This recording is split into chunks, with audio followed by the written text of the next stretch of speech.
step I take, I move my truth. Every time they tell me stop, I use every comment, hate that makes my fuel. Gather up my energy and boom, I hear them talking, saying the way that I move is so reckless. That is a part of my mind I've been blessed with, giving my blood so I am relentless.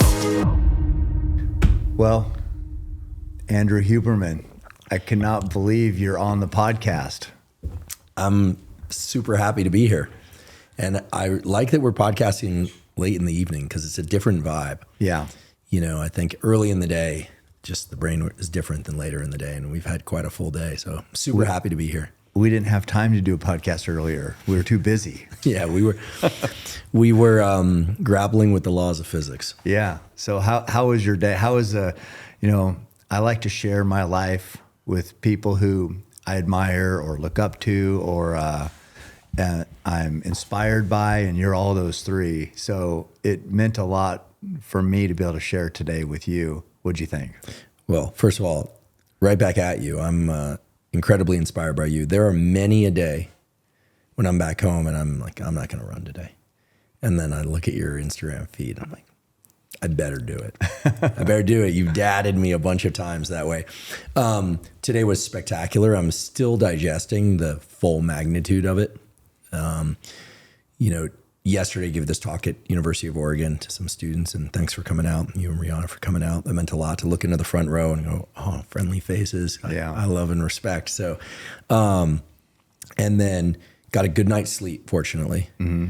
Got some good long sleep. And then this morning we had to, tell me the proper pronunciation. Mount Pisgah. Mount Pisgah. And there was the option to hike it with either a 72-pound ruck backpack, which is how I normally ruck once a week, but not with a 72-pound weight. Right. Normally for me, it's about 35. Mm-hmm. Or a 72-pound rucksack that goes over the shoulders, kind of more like beanbag rucksack. Yeah. Or a 72-pound rock. And that 72-pound rock is a little mini boulder, Yeah. But not mini boulder. I mean, this thing's about, how big is it? It's about the size of this bear's head, basically. Yeah. I mean, it's right? About 2 foot long, probably. Yeah. Yeah. So I picked the rock, and I knew it was 1.5 miles up, and it was super hard work. Yeah. So, I'll go on record saying that's the hardest, quote unquote, cardio workout I've ever done. My heart rate was up near max the entire time. Well, I was impressed. So you did this goal. You set this goal for yourself, never to set the rock down. Don't set the rock down. Yeah. And that was going to make it harder. And that, there's only been one other guy, Kip Folks, who didn't set it down. He rested on his legs a couple times, but like you, he didn't set it down. But that's been, I've had, 40 guests now, all like tough people or endurance athletes or fighters or whatever. And, it's only been you two who didn't set it down. So that's impressive. You picked the hardest thing of the three and then carried it all the way up. Well, I'm here in Oregon with Cameron Haynes and crew, so I'm going to pick the hardest thing, right? Mm-hmm. How could I not? Yeah, the idea was to not set it down. I did stop, rested on my knee, but and I just thought, don't set it down, don't sit down. Because I think starting up again is harder if you do that. It would be for me. And then there was one point at the end. This is that lesson. Always, we were talking about we're home stretch. Yeah. We took a pause, home stretch. Right. I'm like, okay, let's go. And then I slipped. Yep. It's right when you think you're there, and I did catch it. Mm-hmm. My arm stayed underneath it, stood up and kept going. And I'll tell you, saying that thing on the rock felt really good. On the monument? On the monument. Yeah, getting it off your shoulder. On the Ken Kesey, the monument to Ken Kesey's son. Yeah. And the monument's beautiful. I know we got some footage of that. Yeah. And I've seen you hop up on that thing, which, by the way, folks, in the videos where Cam hops up on that monument, he makes it look so easy. It takes some skill and some serious confidence to do that. So, yeah, it felt amazing. Again, the hardest cardio workout I've ever done. And, the last time I was here in this gym / studio, we did a circuit workout. Right. And I was sore for like 2 weeks. So there's something distinctly different and harder about the work that doesn't stop, like incessant work. Right. Because I do legs on Monday, shoulders on Wednesday, Right.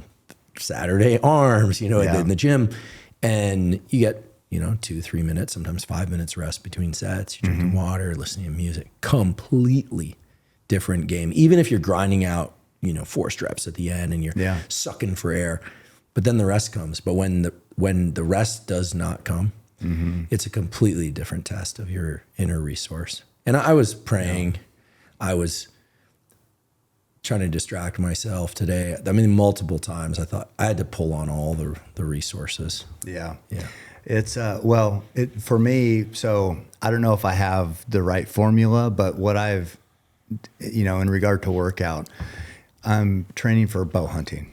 I mean, it sounds weird to some people, like you train to bow hunt, but yeah. So, and in bow hunting, and in the mountains in particular, it's a test of endurance many times. And it's not just to endure, it's to endure and be at your best to deliver a perfect arrow. So it's not like you just have to stumble your way through and just make it to the end, because many times after you've pushed and pushed and pushed and you get that opportunity, then you have to be at your best, most accurate to make the best decision on when to shoot, and then the most precise shot to offer that animal a merciful kill. So my training is what I found prepares me for that moment.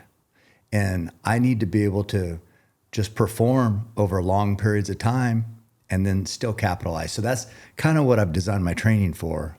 And I don't know if it makes sense, or I don't know. I just know it works for me. Right. I don't know as far as human body and training and mental and all that, if it's, all the formula checks out, but for me, that's what works. Yeah, well, clearly it does work. I mean, Cam is being humble, but, I've been informed by multiple, seasoned elk hunters that even a very seasoned elk hunter might be lucky to get one bow hunted elk, about 10% of the outings. That's not very high numbers, and come away with one bull per season would be even that would be an outrageously high number, and you far exceed that. And so I can understand why, you have so many fans. People were coming up to us on the trail and saying to Cam, "You're a legend," and you are. I mean, and it's earned. I think you should take that in, because it's earned. You can't, you could be a billionaire multi times over, and you can't buy a skill. You can't buy the ability to get out into the wilderness and that far. And you left out a key part. After you get that perfect shot, or perfect for that moment shot, then you got to carry the thing back. Right. So it's even a lot of work breaking the animal down, because that in itself, I want to share it with you so bad, because I feel like I love sharing this experience with new hunters, or with people with anybody really, but to appreciate it, you have to know what that's like to be bent over an animal, skinning it, quartering it, just how your back feels bent over for hours. And it's like, that's still all part of the process. But to your point, it's not over once the arrow is delivered and the animal's dead. Then there's probably the most important part of the work, and that's getting the meat out before it spoils, get it out of the weather, get it cooled, and get it taken care of. And then I love the whole process. Obviously, I've dedicated my life to this, but then to go and share a meal of an animal I killed with people I care about, like tonight we had elk chili. So good. And I mean, I can't explain to somebody who maybe hasn't done, I can't explain it correctly, but to what that feels like as a hunter to do that is, it just feels right. It feels like that's how we're supposed to conduct ourselves and share our kill and provide. And it just, when somebody is eating some meat that I've killed, and they say, "Man, this is so good," it's like, it makes it all worthwhile. That's what it's all about. I love it. I love how you're so connected to every piece. I feel very fortunate in my own life that, I've dedicated myself to gathering, organizing, and dispersing information. And I'd be doing that even if I didn't have a podcast. And I love every piece of it. And it's so clear, knowing you and coming up here, especially today, and going through first the ruck, and then bow hunting.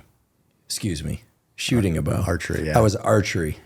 See, I'm a true novice. We haven't bow hunted yet, but we will. We were hunting. I was hunting paper targets. That's right. Yeah. They were very stationary today. Yeah. They didn't smell us. They couldn't. None of the difficulty. Sorry, bow hunting.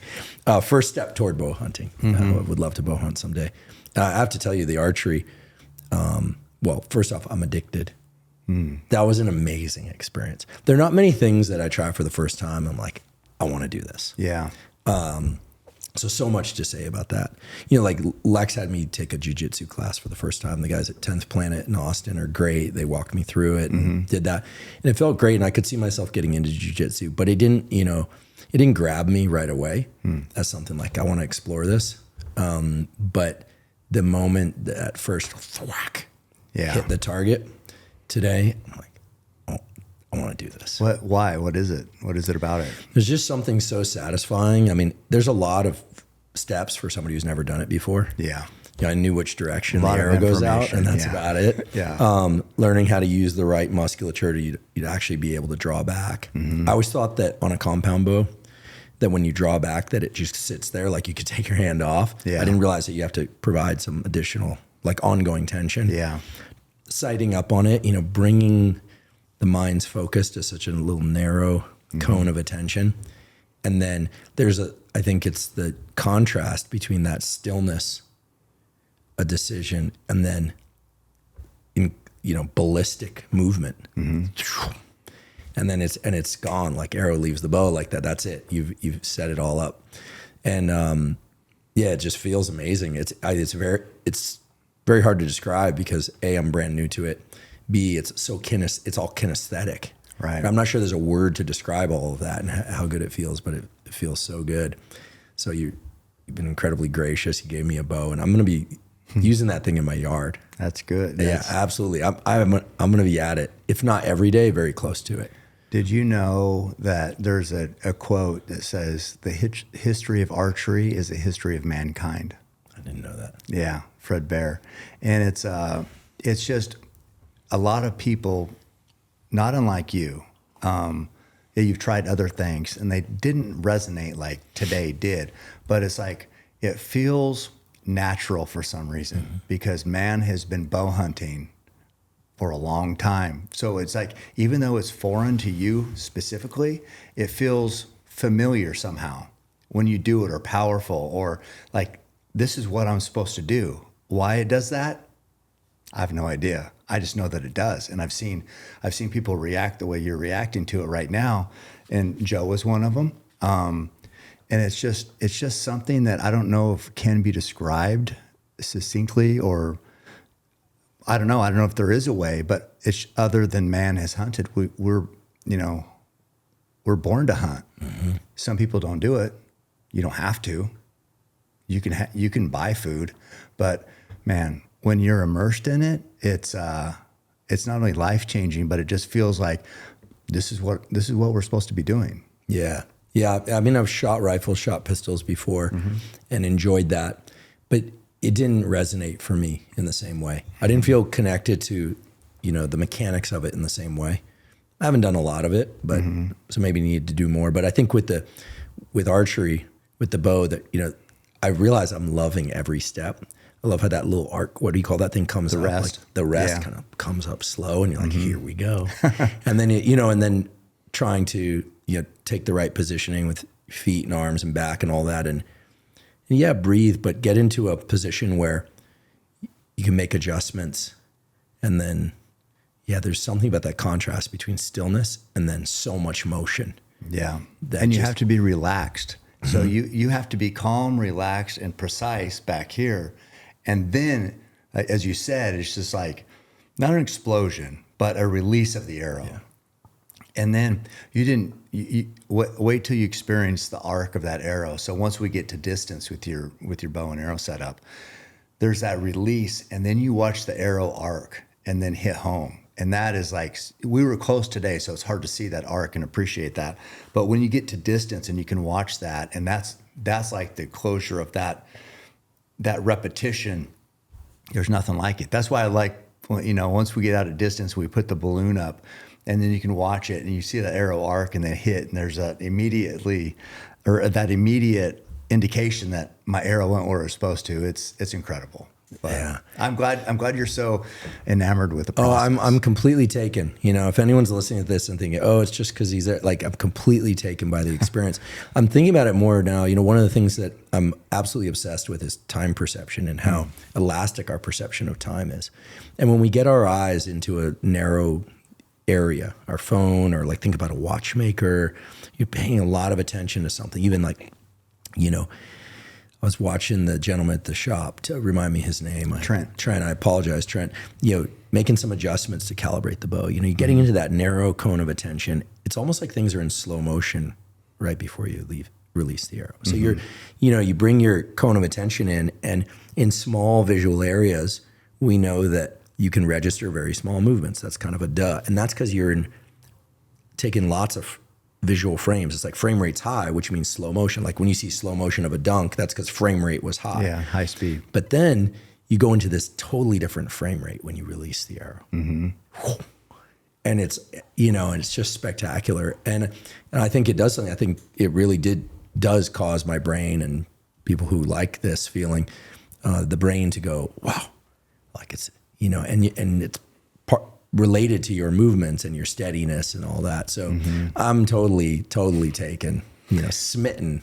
Well, and I like, cause you're so busy and you have so much going on, and, you know, usually it's like this intellectual type areas where you're operating, right?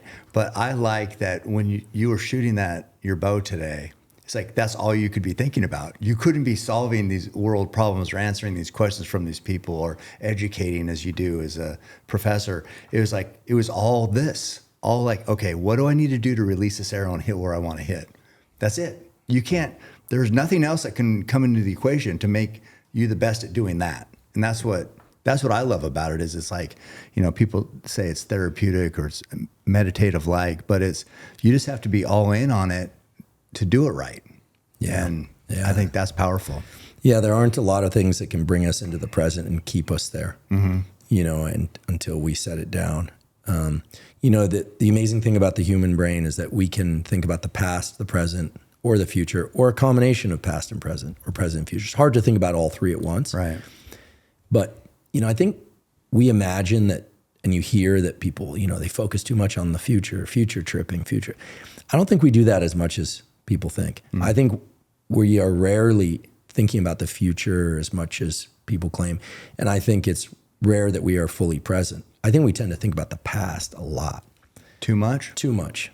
I mean, if you think about it, the best life is to remember the past if you need to, but to have the future pull you forward, you know, and to be present in each day. I mean, I really believe that the unit of the day is the functional unit to really, you know, anchor oneself to the sunrise, the sunset, sleep at night. What are you going to accomplish that day?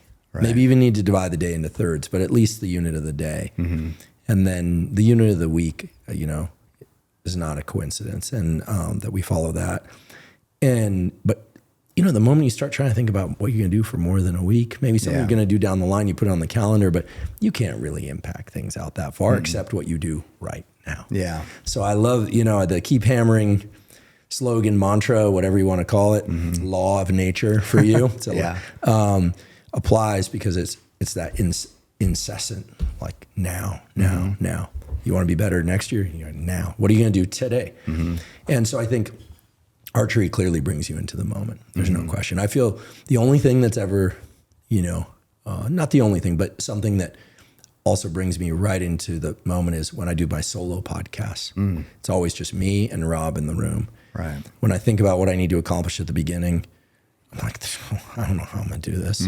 I always allow myself 4 pages of one-sided notes, no teleprompter, despite what people say. And then I'm right as we start, I'm looking at the little bead in the camera, and I always just think, oh my God, I don't know what to do. And then you start segmenting. Yeah. Do the intro, do this, do this, do this.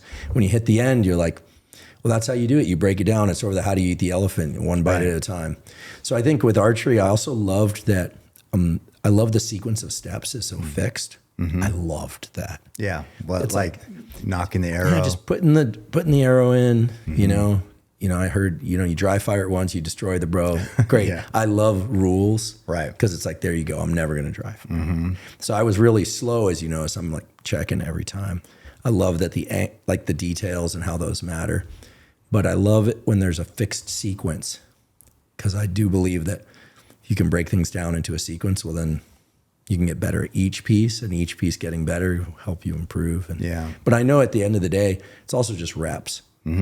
Quality reps. Right. You know, like with anything, Definitely. podcasting, running, lifting. I mean, people always probably ask you too, like, what does it take to get really good at something? It's like about 10 years of reps, and then just keep going and going and going. Yeah. I mean, people have asked if I ever get tired of running the same, because I run Pisgah every day. They ask if I ever get tired of it. And I don't. I don't even think about it like, oh, I'm tired of this. It's just like, this is just what I do. It's just like, there is no, it just seems weird to me to be bored with something like that, because that's not even part of that's not an option. It's like, no, I need to run the mountain because I need to get 1,000 foot of gain every time I climb to the top of this hill. So what it looks like or what it feels like doesn't really matter. I'm achieving what I need to do for the day. It's non-negotiable. Yeah, exactly. Yeah. What is the least amount of sleep you've ever run Pisgah on? Oh, I've not slept many times. And you still force yourself to do it. Yeah. I've never, just like everybody, I had COVID a couple times. I never ran less than 10 miles, no matter what day what day of COVID I had. It's just like, I'm running 10 miles. I don't give a shit about anything. So I don't miss a day. It doesn't matter what happened. You're a beast. I love it. I think non-negotiables are the best.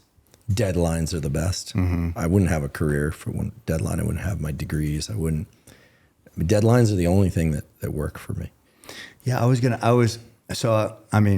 want to hear you. I know people have asked you this many times, but so your story of the Andrew Huberman journey, all I know, I follow you, I see what you do, but I had never seen like the impact in person of you like I did last night. So Thursday night, University of Oregon, from 5 to about 8, Andrew Huberman is going to be speaking.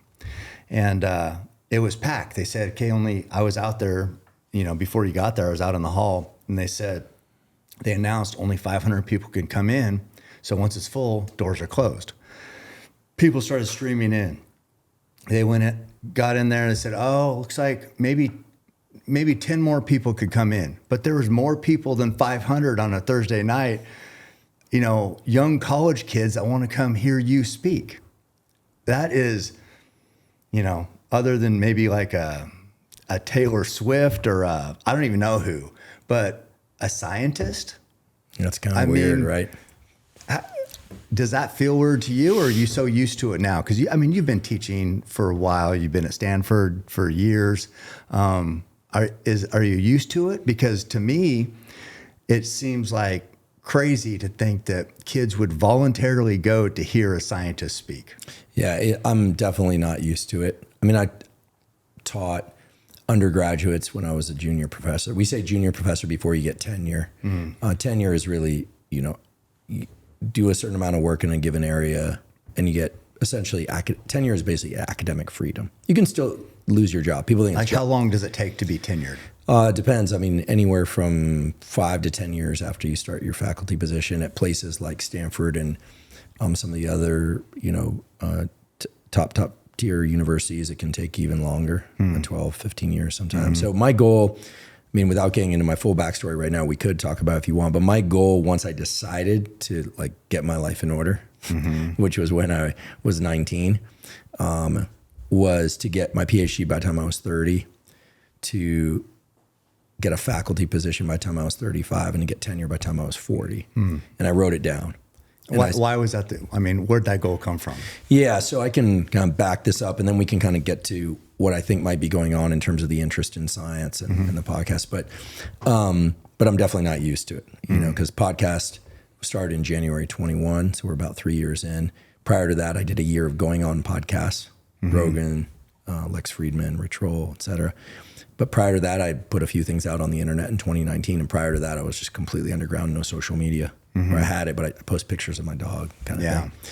So, Costello. Yeah, miss him. Well, today, multiple times on that ruck, I was just thinking about some of the harder hikes that Costello and I had taken and how he would overheat because he was a bulldog mastiff and how he would just be like, and I just, come on, let's do this, and I was thinking, man, he really put out the effort for me. Yeah. Bulldog will die for you. They're lazy as hell. And anyone who owns a bulldog knows that. He didn't have an underbite, so he had a traditional bite, so he could breathe a little bit better.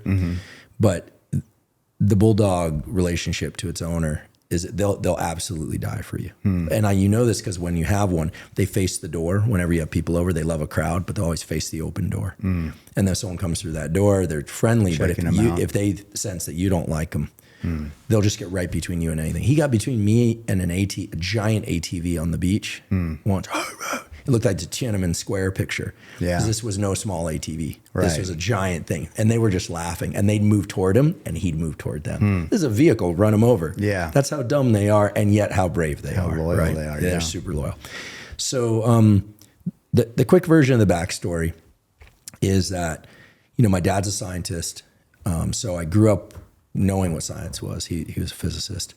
And I had a pretty traditional upbringing, 2 parents at home. I got a sister 3 years older than me. We'd sit around the dinner table every night. TV was off. It's a pretty wholesome environment for the most part. I was fortunate in that. Was there pressure to make something of yourself? No, I think early on they were worried about me because I was obsessive about learning. So when I was like 6, I'd spend all my time in, pet stores, cataloging all the fish. I was obsessed with medieval weapons. So this is kind of interesting that, this pull around to today with the archery. And then I would go into class and I would ask if I could give lectures in class. When you were 6? When I was 7 or 8. And they let me do it because otherwise I wouldn't shut up. And my voice back then was the same it is now. My nickname was Froggy when I was a kid. I have a mutation that affects my adrenals that actually I had hair on my Adam's apple when I was a little kid. So I was like this little man, professing, right? Did they make fun of you? Oh yeah, I got teased, Froggy. Froggy. And I was obsessive about Legos, and I was obsessive about fish, and I was obsessive about biology and learning. I loved the encyclopedia, Guinness Book of World Records, and I would just be talking about it all the time. What would your lectures be on? Stuff like that? Yeah, I'd say, like today we're going to talk about the cichlids. These are African fish that when the pond shrinks, they get aggressive, and it has to do with a hormone. And then I explained what a hormone, I was like 9 at that point. It was kind of, it was weird, right? It was a weird, by today's standards, they probably would have said, oh, he is on the spectrum. But I had friends. I was socially connected. Not that kids on the spectrum can't be, but I was socially well connected. But I always loved learning things, and then I couldn't help myself but share the information. So that was a big part of my childhood. And so my parents, I think, were less concerned about that than they were the fact that, they just kind of couldn't bring that energy to a calm resting place. I was just constantly foraging for information and sharing it. And I did some sports. I played soccer and swam like every kid in my area, but I was not a good athlete. And even though I had the voice thing, I wasn't particularly strong or lean or anything. I was,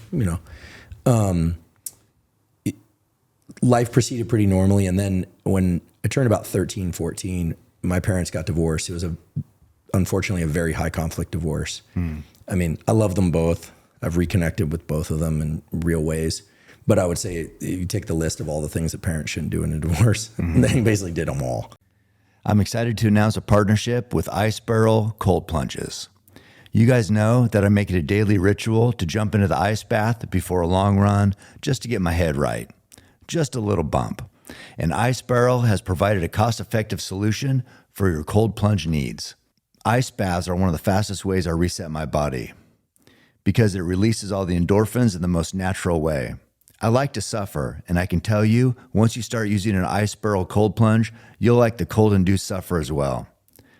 Cold therapy reduces inflammation and pain by constricting blood flow to muscles. By temporarily reducing nerve activity, cold therapy reduces swelling and muscle spasms. Get yours at icebarrel.com and use code CAM for $125 off. Hey guys, you want to be as smart as famed neuroscientist Andrew Huberman, PhD at Stanford? Well, sadly, that's probably not going to happen. But I did find something that can help, and that's HVMN ketone IQ. I actually downed one right before reading this, so if I sound decent, it's probably why.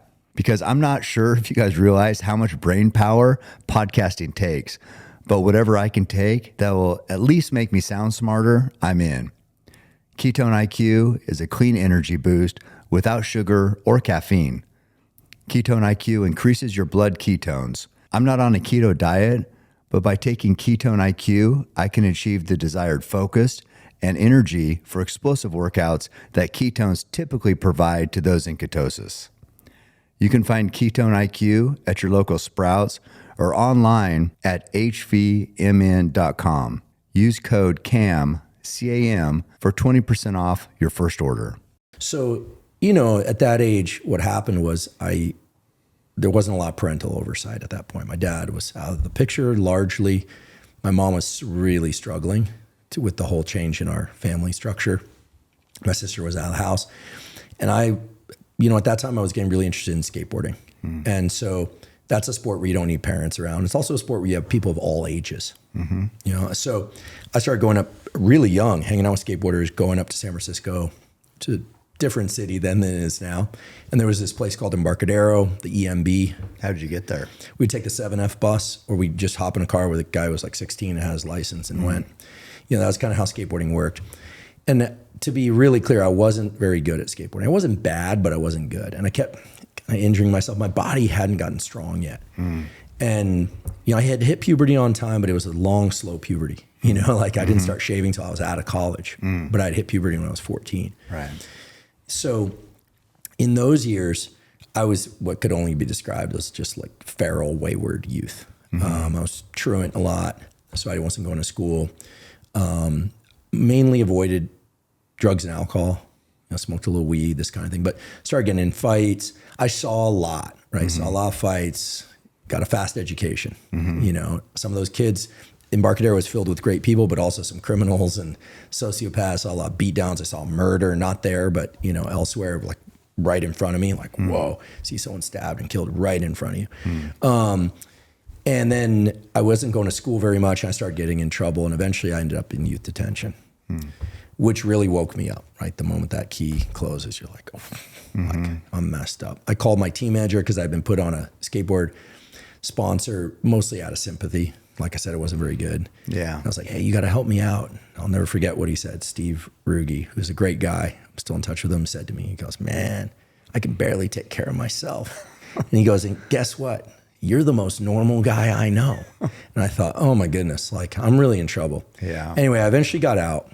But while I was what were your parents doing? Were they weighing in on any of this? Yeah, they'd show up because once a week you could get visitors. And the people who ran the place were really good people. They were trying to sort out what was going on at home. They're wondering all sorts of things. Is there physical abuse? Is there sexual abuse? And fortunately for me, none of that happened, right? But they realized that I was pretty neglected. That's the reality was no one was in a position to take care of me and give me what I needed. Were you lonely? At that time I was, because, my community of friends in skateboarding were great, but they weren't equipped to deal with this. Yeah. Even the older guys we knew, some of whom I'm still in touch with. One of them who I really adore, and he's a close friend now, is Jim Thiebaud, who's kind of, one of these guys who really had his act together early, married his high school girlfriend, and like he took care of the community. And he gave me some books, encouraged me to write. He had written some poetry books, and he was like, write, kind of get your thoughts down. But that was, that wasn't going to get me where I needed to go, but it really helped, and in some ways it was really a lifeline. So I always journaled. And then when I got out, a condition to being let back in school is that I would do therapy. Now this is like late 80s, early 90s. No one did therapy. Right. The movie Good Will Hunting hadn't happened, Yeah. None of that. And so I would secretly go to this therapist because I was so embarrassed. And he was a really smart guy. And he said, listen, you're very physical. I think you need to learn to take care of your body. You keep getting hurt. So I sought out a football coach in my school and started lifting weights a little bit. I started running a little bit. And unlike skateboarding where you hit the concrete all the time and you're getting hurt, those sports were or activities were more effort based. So I was like, hey, the more I run, the further I can run. I eventually ran cross country for a year. I was not a good athlete, but I started taking better care of my body.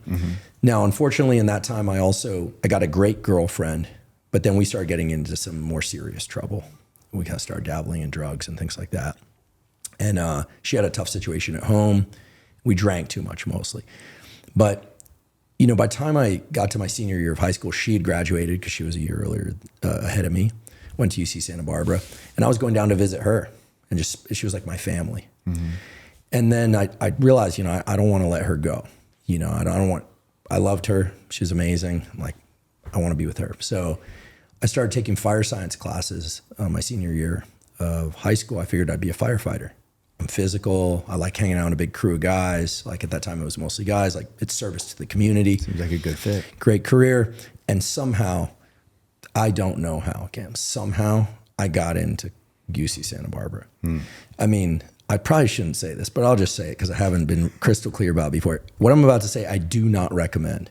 But the morning of my SAT, my mom, who was at home at that point, said, hey, you got to go into school and take the SAT. I'd taken a half hit of acid the night before. I didn't sleep. Don't take LSD when you're kids. Just don't take LSD, period. So I go in and I just start, I fill out my name, fill out the other information, and then I start filling out bubbles. Not even reading the questions or what? No, just making pictures with the bubbles, basically. It could have only been, and I'm serious here, it could have only been divine intervention that I cracked 1,000 on the SAT. I cracked 1,000. I wrote a decent enough essay about my life, which was honest, and they let me in. Wow.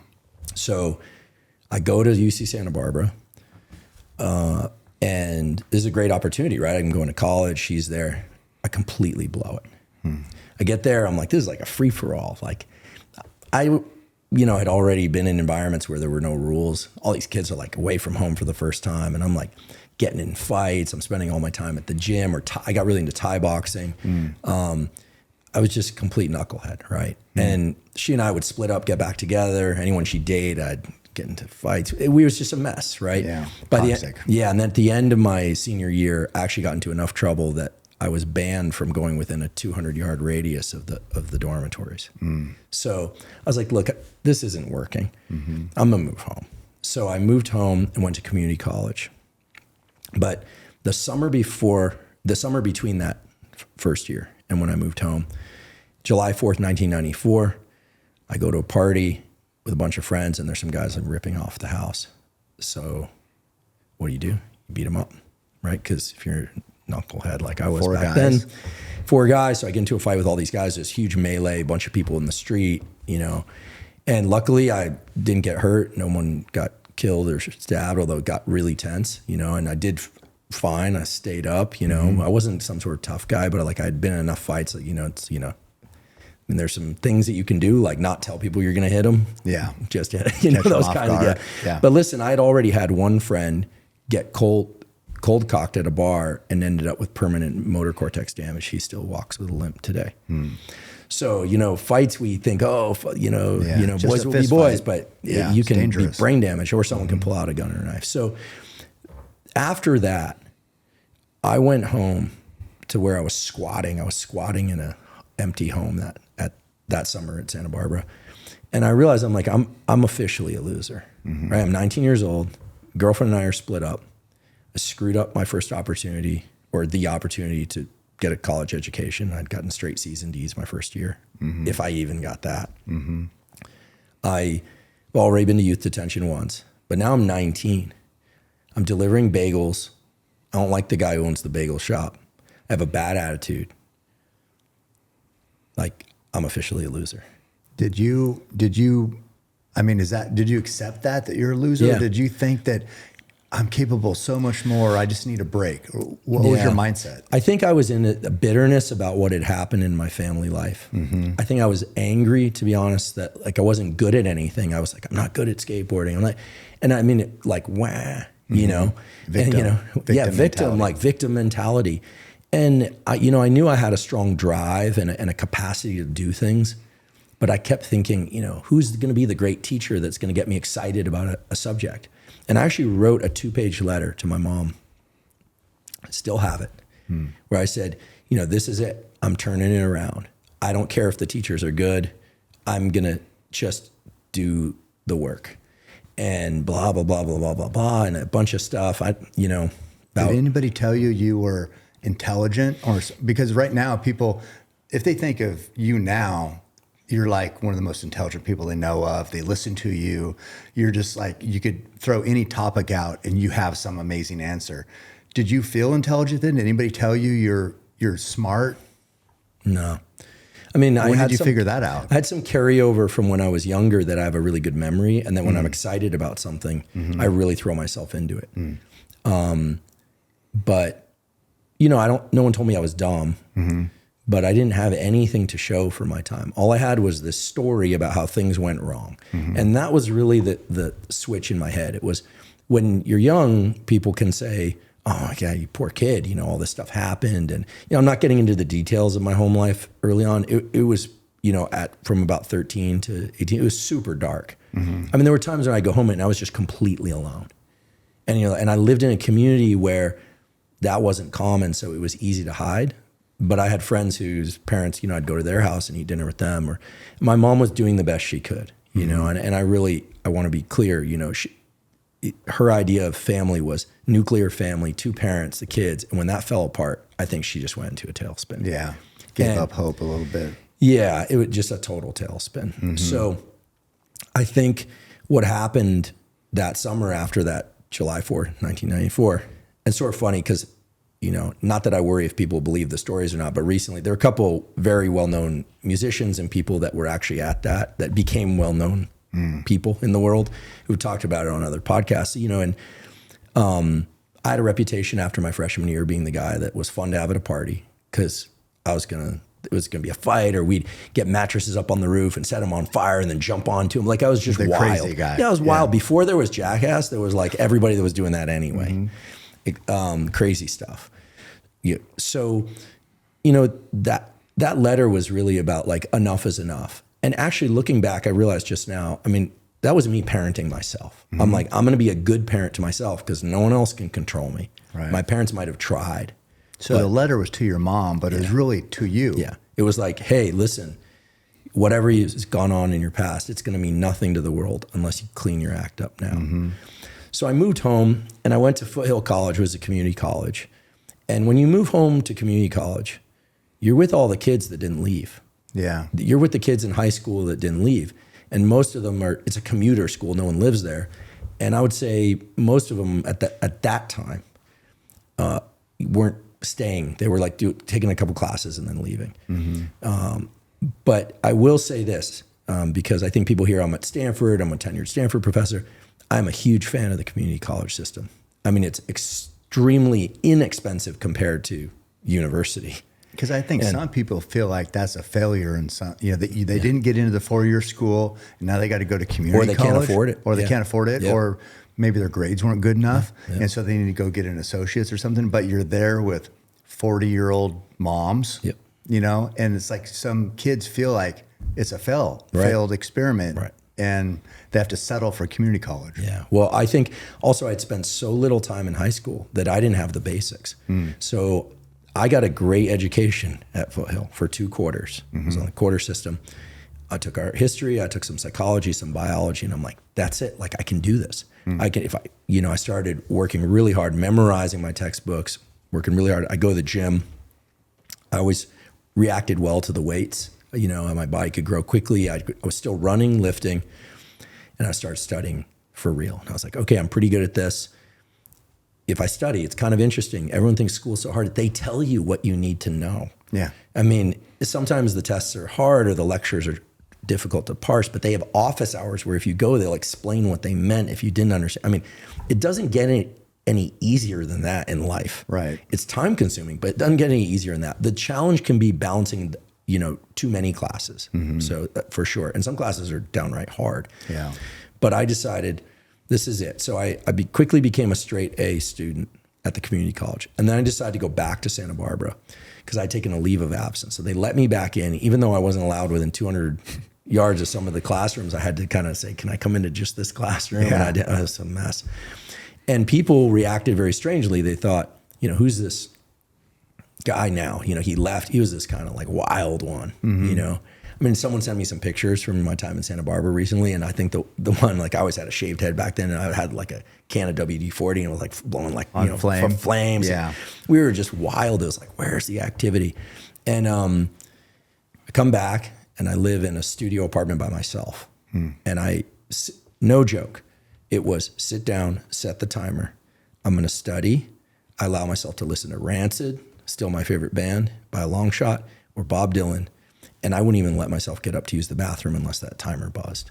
And how long was the timer? Usually 2 hours at a time, which sucks if you're drinking coffee. And that was studying? Studying. So I would do 4 2-hour blocks and just go. 8 hours a day? At least 8 hours a day. I'd allow myself to lift, allow myself to run, and to eat, of course. Who paid for the apartment?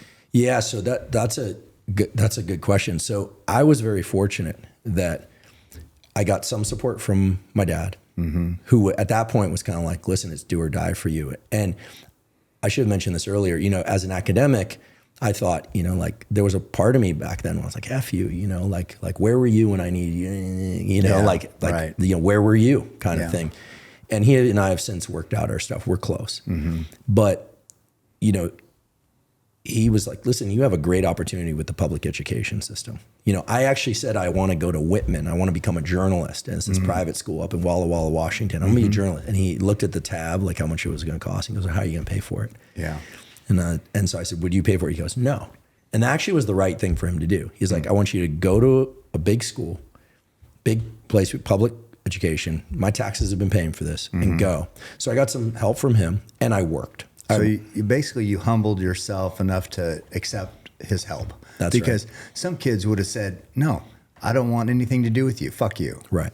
And he was an academic, and I thought at one point I was like, I'm not going to be an academic because you are. That's what you want. And I realized this is going to be self-defeating. Cut off your nose to spite your face kind of thing. So I also earned some income working at a supplement store. It's kind of funny, near a gym, because I could study when people weren't in there. So, and I got free gym membership. Nice. So I was able to support part of my requirements, my life expenses. And I decided I don't care who the teacher is or how much they annoy me. I'm going to be in the front row, and I'm going to ace these classes. And so I became kind of a beast. Academic beast. It was like I just put everything I had into getting the top score. My girlfriend back then, and we're still in touch. She's happily married, and we talk every once in a while. She was like, I created a monster, because she was much more studious than I was. Oh, and she had grown up in a home where she raised horses, and as probably people who raise horses have to do hard work, shovel manure. Chores. Horses get colic. It's hard work. She was a physically hard worker and worked hard. And her dad only had a 7th grade education and made something of himself coming to this country. So we started seeing each other again, which was good. But it was all about getting my life in order at that point. And at one point I met a guy, his name was Harry Carlisle, and he was an ex-Navy guy who was a neuroscientist, believe it or not, a physiologist. He worked on how the body reacts to cold thermogenesis. Yeah. And I started working in his lab, and that was it. I was like, now there's a hands-on piece. We're doing experiments, injecting rats and cutting up their brains and and I was like, man, this is really good. And it just, it built on itself. Yeah. I would still go out some momentum. Get some momentum. And he was the one who said, you're pretty good at this. You should go to graduate school. They pay you in the sciences to go to graduate school. And so I applied to Berkeley and Princeton. Don't ask me why. But I eventually graduated with honors, and took neuroanatomy, which was a hard course, did well in that. Were you seeking out the hardest courses, or just courses that interested you? Courses that interest me, especially the courses you had you liked the challenge of part of this. You said you wanted the front row, highest grade. Maybe those courses were the most reputation, the most difficult there was. I don't know. Yeah, there was a course in neural development, and I got a B+, and it still pisses me off. And the guy that taught it, Ben Reese, was the toughest professor. and I loved it. I was like, man, like I love this stuff.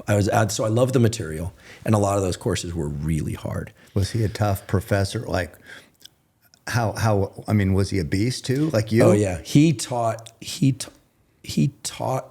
us as if we were adults. And so what you find is, and there are data on this, that, the professors that crack a lot of jokes, people like, but they don't get as high respect ratings as the difficult professors that are serious ones. Yeah, it's like take your students seriously. Yeah, I think you can still have some fun and stuff, but I made a point to, like, later when I became a professor, I don't swear in class. I keep I keep it light, and we have a conversation and make things relevant, but then we get serious. We're there to learn, right? Is that part of the covering up the tattoos? It is. Just to keep it, I know I've heard you say you don't want to distract from what you're teaching. So is that part of that whole thought process, is like, I'm not joking around, we're being serious. I'm serious. Look, I'm not, you're not seeing any entertainment on my body or art. It's not relevant right now. Yeah, okay. And it's really out of respect for the students. My dad, despite us having our differences over the years, he always said, if you show up a little bit overdressed to something, at least it shows that you had enough respect for your hosts. And so in the classroom setting, it's like, yeah, I respect them enough to say, hey, listen, my life, my tattoos, what they mean, we could talk about some other time, maybe or maybe not. But like right now, this is about me teaching you. I'm here for them. I'm not in the classroom for me, although I enjoy it.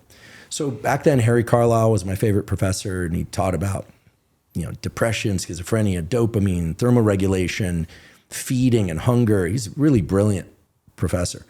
And then when I got into graduate school, I decided to go to Berkeley at the time.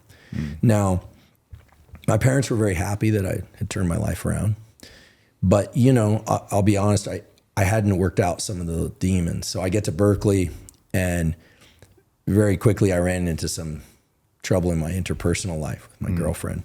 And I, flailed on a statistics exam. And I'm like, And then it wasn't the right fit of a lab for me. I didn't make the right choice. So you had a bachelor's and you were working on your master's? I was working on a PhD, but what ended up happening was I ended up leaving Berkeley after a master's and switching to UC Davis. Now, a lot of people at the time, including some folks at Davis, said, what are you doing? You're in the PhD program at Berkeley. Berkeley's better, blah, blah. Another case where the top tier, the higher ranked school isn't always the best situation. Because what happened was I went up to Davis on the recommendation of somebody, a professor at Berkeley, and I checked it out, and I met this woman, Barbara Chapman, and something just felt right. I was like, I like her. I like the work she's doing. And she said, yeah, if you want to come to my lab, you could transfer here or start from scratch. She said, I'm going to have 2 kids, so you're going to have the lab kind of to yourself, but I'll teach you what you need to know. What do you mean you're going to have 2 kids? She said she was going to have 2 children in the next couple of years. And so she had lived it planned already. And she lived in San Francisco, and that was a 2-hour commute each way. And she said, you're going to have the lab mostly to yourself. So she knew she was going to be missing a lot of time. Yeah. And I thought, perfect. Because for me, and this is what I ended up doing, I ended up moving up to Davis. So for anyone listening, if you think, why would you ever give up a Berkeley degree for a Davis degree? Well, if the right person to work with is a Davis, if it hits that chord, that's the place to go. So I went to her lab and put tinfoil on the little window. At 5 o'clock, I'd lock the door, crank ranted so loud, and just did experiments nonstop for 4 years. Nonstop. In fact, I was supposed to take my qualifying exam, and they were like, we're going to kick you out of the program if you don't take the qualifying exam. But I was so busy publishing papers. I was already publishing papers in really good journals. And finally, Barbara came to me, and she's like, listen, I'm going to kick you out of the lab. And I was like, no. Like, no, and I loved her so much. And I just was like, no, I loved the life. And she could just see that. I lived on black coffee, Diet Mountain Dew, but it got me caffeinated, cucumbers, ground beef, Metrex protein drinks, and just punk rock music. Like what were your experiments? So at that time I was studying neural development, how the brain wires up. Sort of nature nurture type stuff in critical period development. So I was doing experiments on a little carnivore species called a ferret. They're actually a carnivore, not a rodent. They have binocular vision, so I was studying binocular vision. They're cool animals. They're real cool animals. Yeah. I mean, they're kind of stinky, kind of musty smelling. Yeah. I kind of like the smell, but some people don't like it. And they have an interesting visual system because it develops mostly out of the womb. So the way biologists talk about them, they're like a half-baked kitty cat. So a kitty cat gestation before a kitten comes out is about 63 days or so. A ferret is essentially got a pretty complex brain. It's got the bumps, which means it's kind of a bumpy brain, it's a complex brain. They're highly visual, and they have a 42-day gestation. So when those little pups come out, it's like being able to do embryology on an animal ex utero. It's a lot easier. Because it's not fully developed? Because it's not still in the mom, and it's not still fully developed. Okay. Right. So I also started doing some work on fetal macaque monkeys, which is something I didn't really enjoy, but I was really interested in certain questions that could only be addressed in a non-human primate. And Davis had a primate center, still does. And I'll tell you, I loved doing experiments, and I adored Barbara. Like, what were the what would you do to it? Yeah, so physically, so what we were doing, I was injecting little tracer dyes into specific areas of the brain, looking at anatomy, discovering new circuitry in the brain that people hadn't seen before. I developed this a toxin labeling technique so that you could do multicolored labeling in the brain to see how pathways, not just to, but away from things. That was something I became known for. And then I also figured out how to introduce genes that from the jellyfish, which glow green fluorescent protein, into ferrets. So I was making green glowing ferrets, but not just to make green glowing ferrets, but so that you could visualize specific neurons in the brain. I was also recording the electrical potentials of neurons in the... And what would that tell you? And I was learning a couple of things. First of all, how binocular vision develops, how plastic or malleable binocular vision is, depending on experience, something that has direct relevance to human ophthalmology and vision. And then I was also trying to discover the sort of genetics and molecules that allow a brain to wire up so precisely. I mean, if you think about it, it's wild. Sperm meets egg, starts duplicating, you get a bunch of cells, and you end up with a brain. Yeah. Wild. And that brain can be modified by experience. Like you have circuits in your brain specifically for bow hunting that others don't have, clearly. But all the wiring that's required for making sure that you breathe, digestion, heart rate, vision, all of that has to come online before you see anything. So we were figuring out some of the chemicals that guide neurons to one place or away from another place. And we had discovered there was a series of molecules that act as what are called repellents. They push neurons out of certain regions. Now, there are two ways to wire up a very detailed map in the brain of connections. One is to say, you go here and guide neurons to a place. The other is to say, don't go here. And what we discovered is that a lot of the brain wiring is by exclusion. You just say, you can't go here, can't go here. Go here. By default, they go to a given location.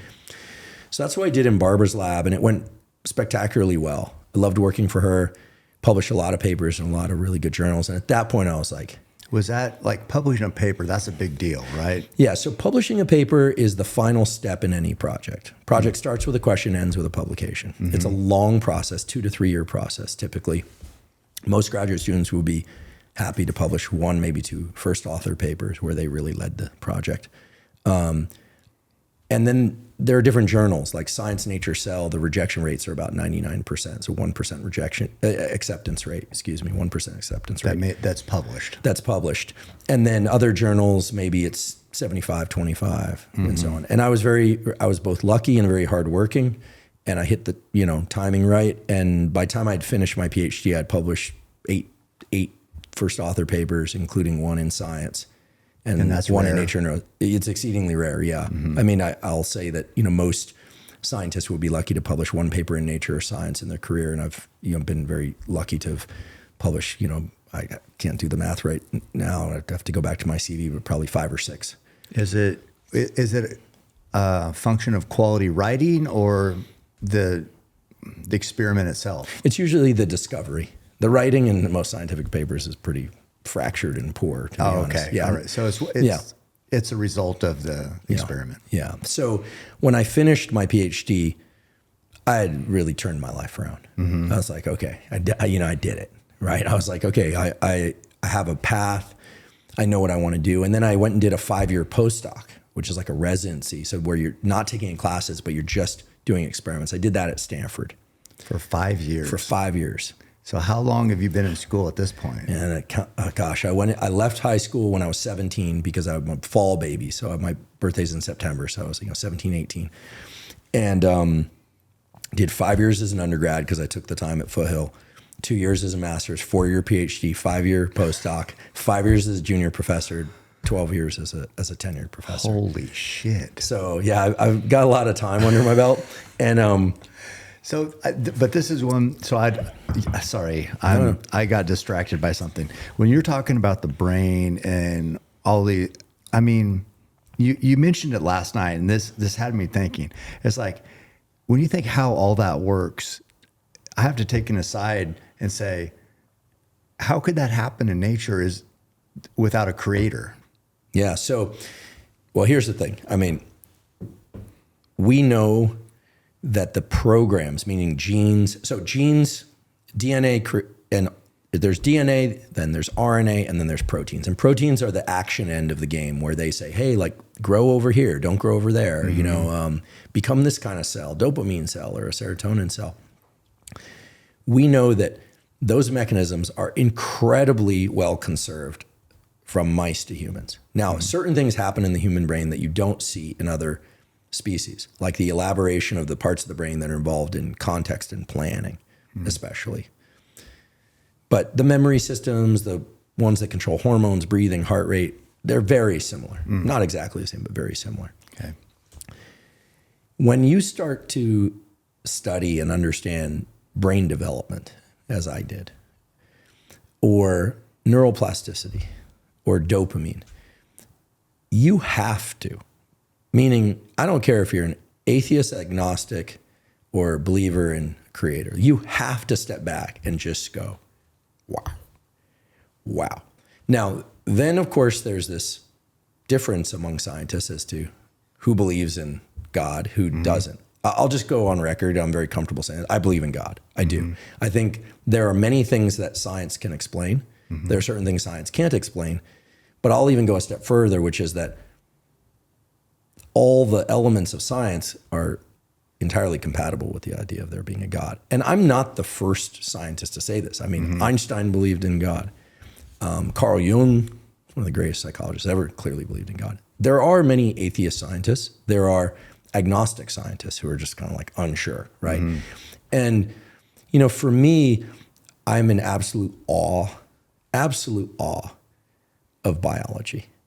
It's just incredible that we're sitting here having this conversation. It's with language, that there are little sound waves that you're perceiving and understanding. I mean, it's just, and I think the brain represents the apex of incredible in terms of biology. Like the heart is interesting, the immune system is interesting, the liver is interesting, but the brain is unbelievable. Yeah. I mean, think about the number of different ways you can move your body compared to another species. Think about what you did today.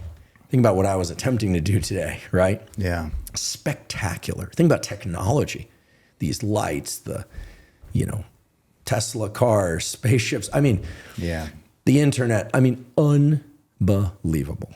And yet, oh, so real. Yeah. So, you know, I mean, we could talk a bit about how well, I'll just say this. Secretly, I've always prayed. I grew up in a split religion home. My family's like the UN. We've got people from Guatemala, Denmark, Argentina, New York. Like all the different political battles are in my family. Super left, super right, libertarians, lefties to the, you know, it's crazy. Thanksgivings can be difficult. Yeah. But I'll say this, you know, I absolutely pray. I absolutely love that the idea, but also what for me is really a deep belief, which is that we can't control everything. We're not in as much control as we think we are. And that the magnificence of biology and the magnificence of nature is, it's impossible for me to conceive how that could come about any other way. It just is. Now, yeah, I mean, I think that, you know, full stop. Who do you pray to? That's an interesting one because I think God. Yeah. So I absolutely do. I've actually started reading the Bible recently, start to finish. I feel like it's my duty to like learn and in some sense compare Old and New Testament. I'm really interested in the stories, but I'm fascinated by the story of us, right? And the story of everything. And so, but yeah, I pray out loud in the morning, sometimes again in the middle of the night if I wake up. And it's only recently that I've been doing this more often. It's giving you peace? Oh, my goodness. It's given me so much. It's given me peace. And, you know, this is going to sound weird, and probably people are going to be like, what are you talking about? If this, it works. Mm-hmm. It works. There's a way in which certain things I was grappling with, you know, I just couldn't resolve. Mm-hmm. I couldn't do it. And it was all internal, and I just couldn't do it. How were you trying to resolve these things? Like have an answer? Yeah, discipline myself. I mean, it wasn't like I was super, undisciplined. I mean, obviously I have a lot of self-discipline, but yeah. You know, I always pray, you know, I want to remove my defects of character. I want to, I certainly pray for other people. I mostly, you know, these days I pray for the ability to really harness as much care and love for other people and for myself, something I haven't been that good at in my lifetime, in order to be able to put the best possible work into the world, to really serve. Like I really see myself as serving higher power. Like I'm a conduit. Right. And the better I can do that, the better I'm serving. The better I'm serving, the more I feel connected to humanity. Do you think that with this, I don't know if you've always felt like this. It sounds like it's more of a newer feeling. But somewhat, although secretly. Yeah. Like in Santa Barbara, I'll just say there's this place, Sands Beach, down at the end of the beach, if anyone's ever been there. And I used to run down there once a week. I always did a long run, long for me, run on Sunday, minus a 72-pound rock. Right. And I would pray. And I just pray for, you know, be honest with myself, be honest with others. And that was years ago. I was 18. Oh, okay. 19, 20. So, and then, you know, I've seen some hardship along the way. I mean, I would just mention that I've had 3 amazing scientific advisors. You know, Harry shot himself 2 weeks after I told him we published a paper in Science. He said, come on down to Santa Barbara. It'd be great to take you out for pizza and celebrate. 2 weeks later, ate a bullet in the bathtub. Barbara died of cancer when she was 50. I'm friends with her daughter. I, you know, saw her. She did have those 2 kids. One's a neuroscientist. Oh man. At McGill, and she was like a mom to me. She died. I was speaking at her memorial, and then my postdoc advisor died. He was a pretty impressive guy in his own right. And so at one point, I'm thinking like, what's going on? You know, I'm the common denominator. Right. How am I picking these people? But they were amazing, and you know, I had some friends commit suicide, you know, this kind of thing. And you know, you live long enough, that's going to happen. People are going to go. That's just the reality. But there were times I'm like, you know, it's dark. It was, you know, like, where am I? Why me? And at those moments too, just accepting that there's a plan and it's happening for a reason and I don't know what it is, and just putting my trust in that has allowed me to grieve those things properly and to really try and, you know, I got the message, I got the download to take the lessons from them and just not waste a single day and to do things that I really felt mattered. So to me, it's always been linked to, you know, sort of forces greater than me, certainly. Does it feel like, you know, when hearing all this, does it feel like once you've taken like a more, I don't know, intentional turn for being grateful and praying, you're not drinking since 2019, it seems like that's been in tandem with your success. Absolutely. You know, I always wanted to have a deeper relationship to God. I always wanted that. And I kind of was like, why don't I have that? Well, duh. That's like saying, I want to be fit. Why I'm not fit? Well, because you're not running, you're not lifting, you're not doing the things. It was like, and it was a couple of different people that kept showing up in my life and they were doing it. And it was like, well, pray. And, you know, I've learned, and I certainly try and do this, that a lot of prayer is about listening. And a lot of prayer is about you ask for things or listen for things. And then an hour later, 2 days later, you go, wait, like it doesn't happen in the moment necessarily, just like fitness. I don't want to compare fitness. I don't want to trivialize prayer by comparing to fitness, but there's some parallels that are relevant. It's consistent work. Yeah, it's consistent work. And then all of a sudden, like things come up and you're like, oh my goodness, I can't believe it. That makes so much sense. Now, I think that the success of the podcast, first of all, I'm incredibly grateful for it, incredibly grateful. But in many ways, I'm doing exactly what I was doing when I was that 6, 7, 8, 9-year-old kid. I'm learning and sharing. So it was always in me, and it always felt like this energy, this thing. Like it's like, how did I end up like this? How come all the other kids like don't have this? Mm-hmm. And how come sometimes it feels like a little bit of a, not a curse, but kind of a burden? Like, what do I do with this? And the deep satisfaction for me comes from acknowledging this is me. I've always been this way. It's not going to change, and that it's not coming from me, it's coming through me. Right.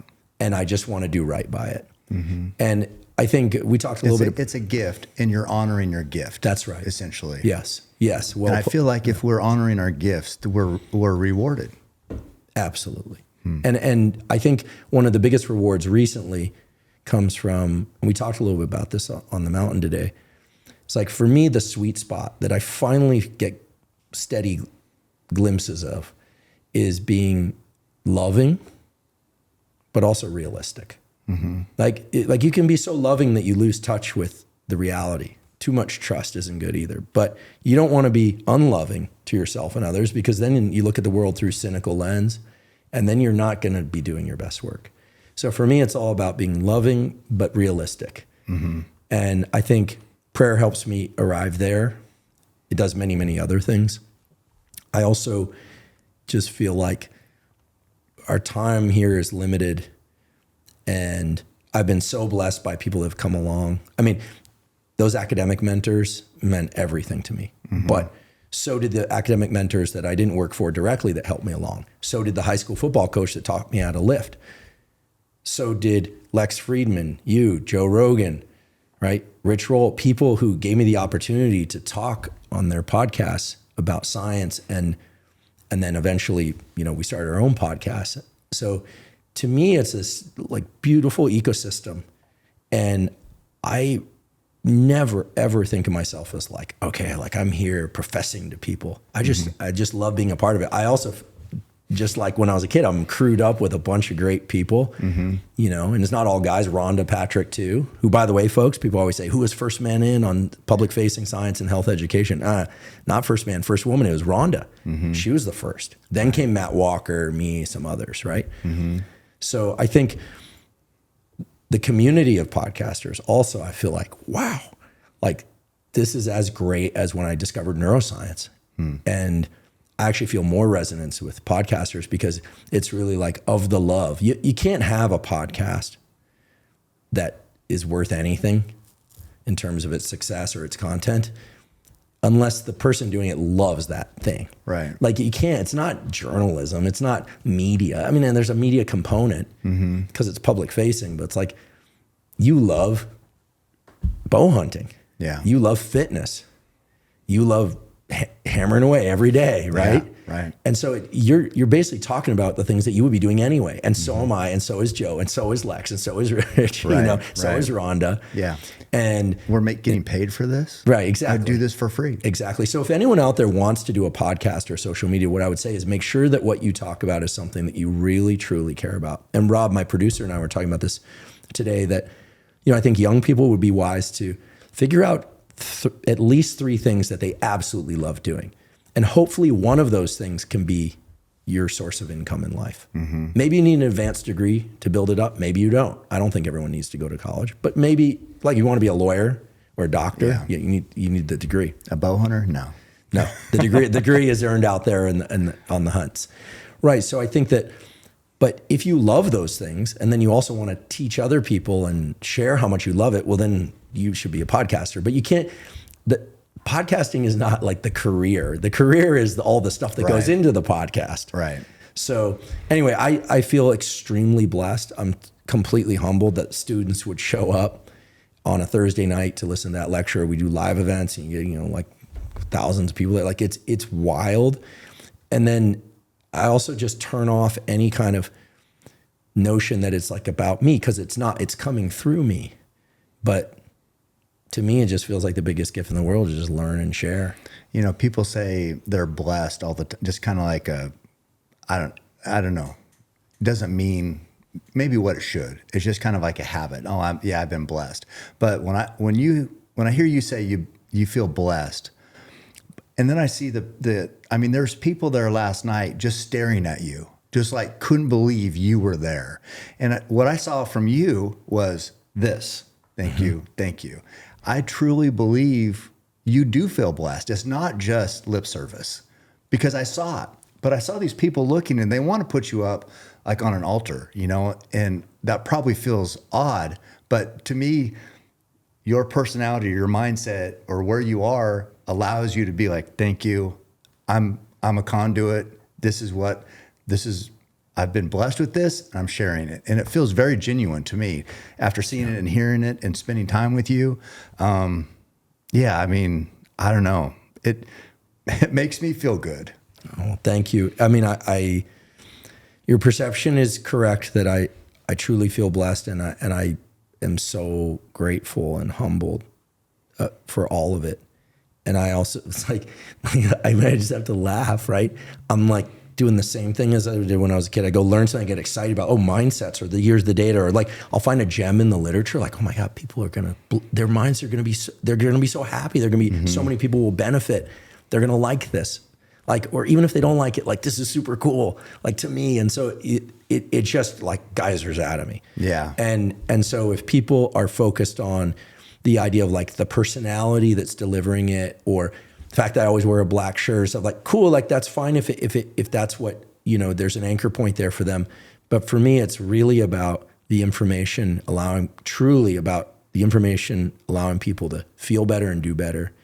And look, I also have a deep, you know, I'll share something I've never shared before. My mom's like a super do-gooder. When we were growing up, we'd see a homeless guy in our neighborhood. It wasn't that frequent back then. There was a guy who wore sheepskins. We called him the sheep man. Mm-hmm.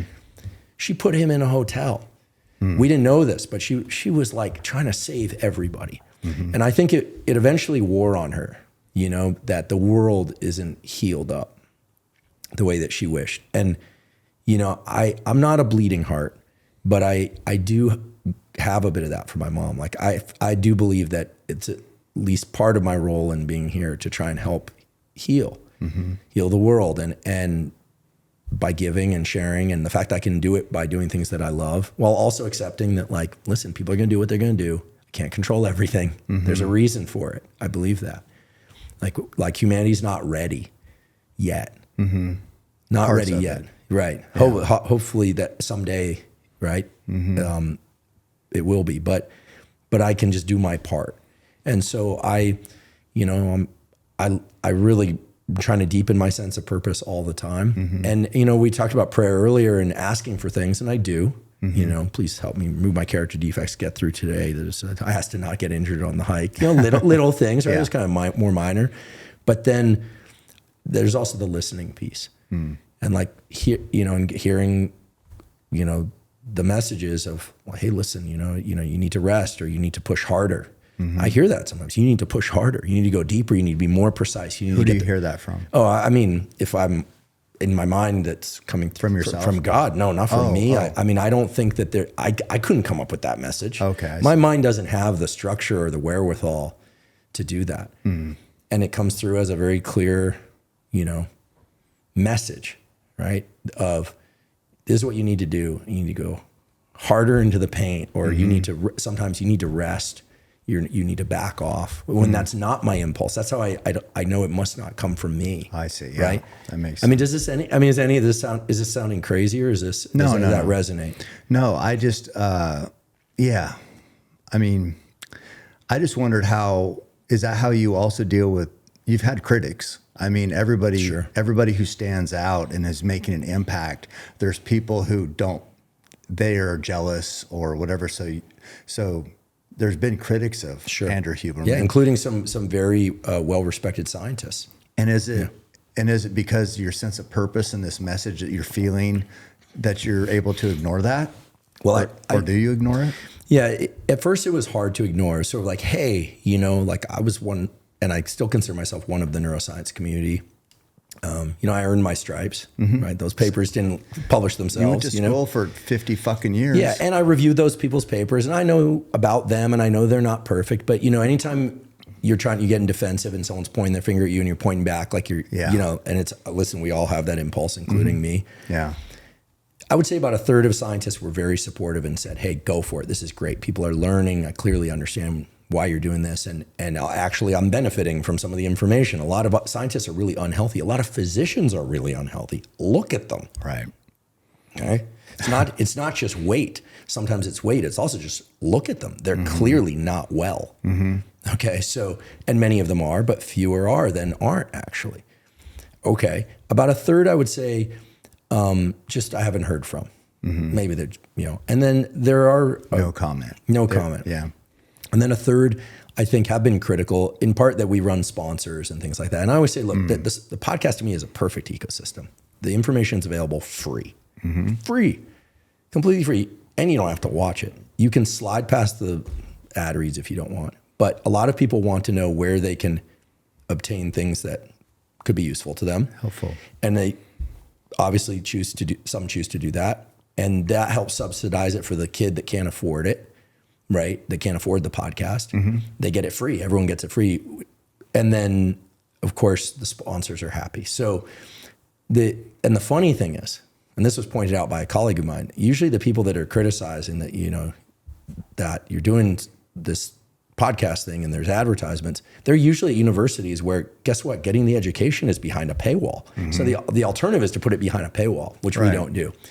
So it's not that I'm completely oblivious to it or that I ignore it, but what's kind of interesting, and I'm sure you're familiar with this, when you hear something the first time or 10 times, it hurts a little bit. You're like, hey, being misunderstood hurts. You want to say, when you're passionate about something, right? When it's something you've been doing since you're 6 years old because you love it and you're still doing it, and now all of a sudden because you're successful, you're criticized for it, right? Because maybe these people haven't had the success, they see you, they're jealous, and so they want to try to tear it down. Or you're in shape, they're not in shape, and they do the same thing, and you're like, well, he's getting attention because he's jacked.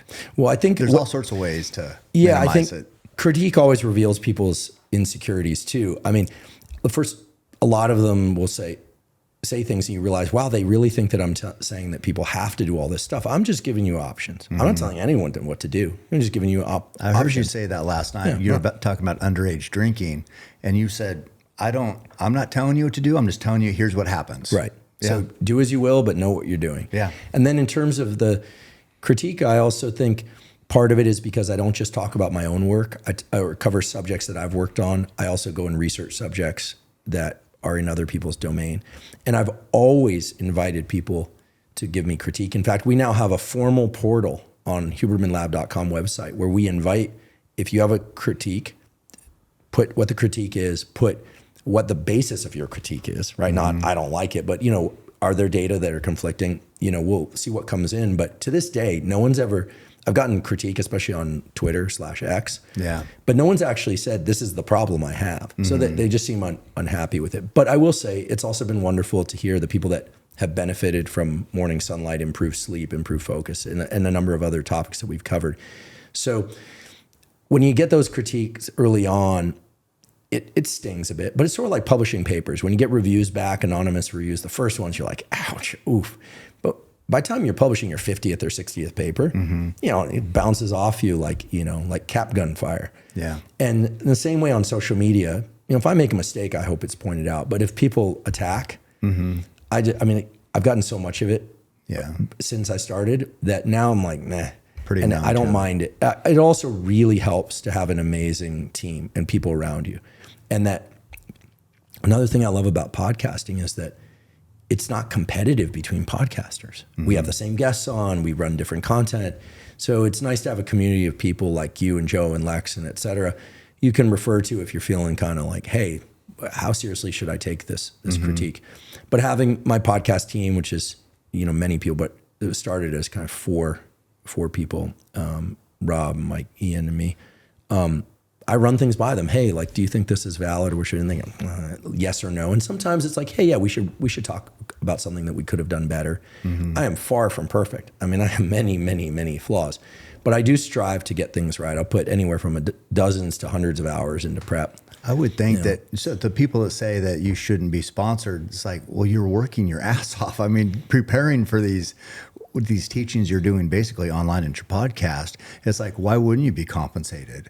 And for the people that saying you shouldn't be, but are behind a paywall at the college, it's almost, I don't know. I mean, you're offering you're offering education to people who maybe never went to college, couldn't afford to go to college, but have learned so much from you for free.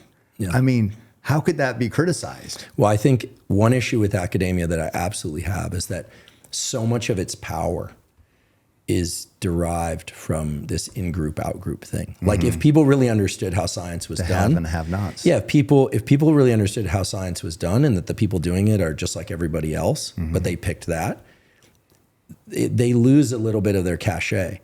I believe everyone should at least have the information to give them access to mental health, physical health, and up-leveling their performance. So I make it zero cost.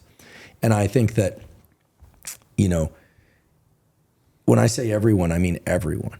And this is one of the great things about those early challenges I had. Had I just gone to school and had the perfect home and then gone off to college and then got a job and maybe I would have been a scientist, I don't think I would have the kind of understanding of what it's like to, you know, like I had a friend those high school years and he had 14 brothers and sisters and his mother was a crack addict and he fortunately made something of himself. But like, I truly don't distinguish between the janitor, the Nobel Prize winning scientist, the homeless person on the street. I do believe in personal accountability, but you don't know that person's story. I don't know that person's story. You know, everyone deserves the opportunity and no one gets away without hard work. So there's that. But I do believe that giving information out for free in the form of clear to them format is really key. You know, a lot of academics use language that, you know, people go, wow, like they're really smart. Yeah. But that's talking over people, right? So people say dumbing down is bad. Talking over is bad. So that's my favorite thing about you. You can talk about shit I would have no idea how to understand it, but in a way I can understand it. You know what I mean? Well, it's like today I was asking a lot of questions about bow hunting, and thank you for that. Yeah, one of my goals, like one of the big challenges for me is how to take complex information that's like embedded in nomenclature and make it accessible. Yeah. I mean, you challenged me on that earlier tonight. You said, wait, what were you doing in graduate school? And I'm like, okay. And it made me think about how what we call them in my field is axon guidance molecules, chemorepellents and stuff. I'm saying, you know, you build a nervous system by saying, don't go here, go here, go here. And that's one of the things I really enjoy is trying to take complex themes and break them down into still accurate and actionable language so that the everyday person can say, hey, yeah, I understand why I need morning sunlight. Circadian rhythm. I've never heard of circadian, but like that makes sense. I understand why elevating your heart rate and your blood pressure with exercise would cause lower heart rate and blood pressure later because like it adapts, it changes. You know, there's so many people in the world that don't have, and frankly, there's no need for them to get a formal education or certainly advanced education. So, but I believe they need the information too. Well, it can better their life. Right. And position them to do more in whatever endeavor they're in and position relationships in better places. So again, I'm at the point now where if someone sends me a valid criticism, meaning like I made an error, then certainly I'll correct that error. But otherwise, I talk to my team, and if it still bothers me, we're back to this again, but it's true. I close my eyes and I ask for guidance. What do I do with this? And then I listen. And I take that whatever information I hear seriously. Yeah, I don't know.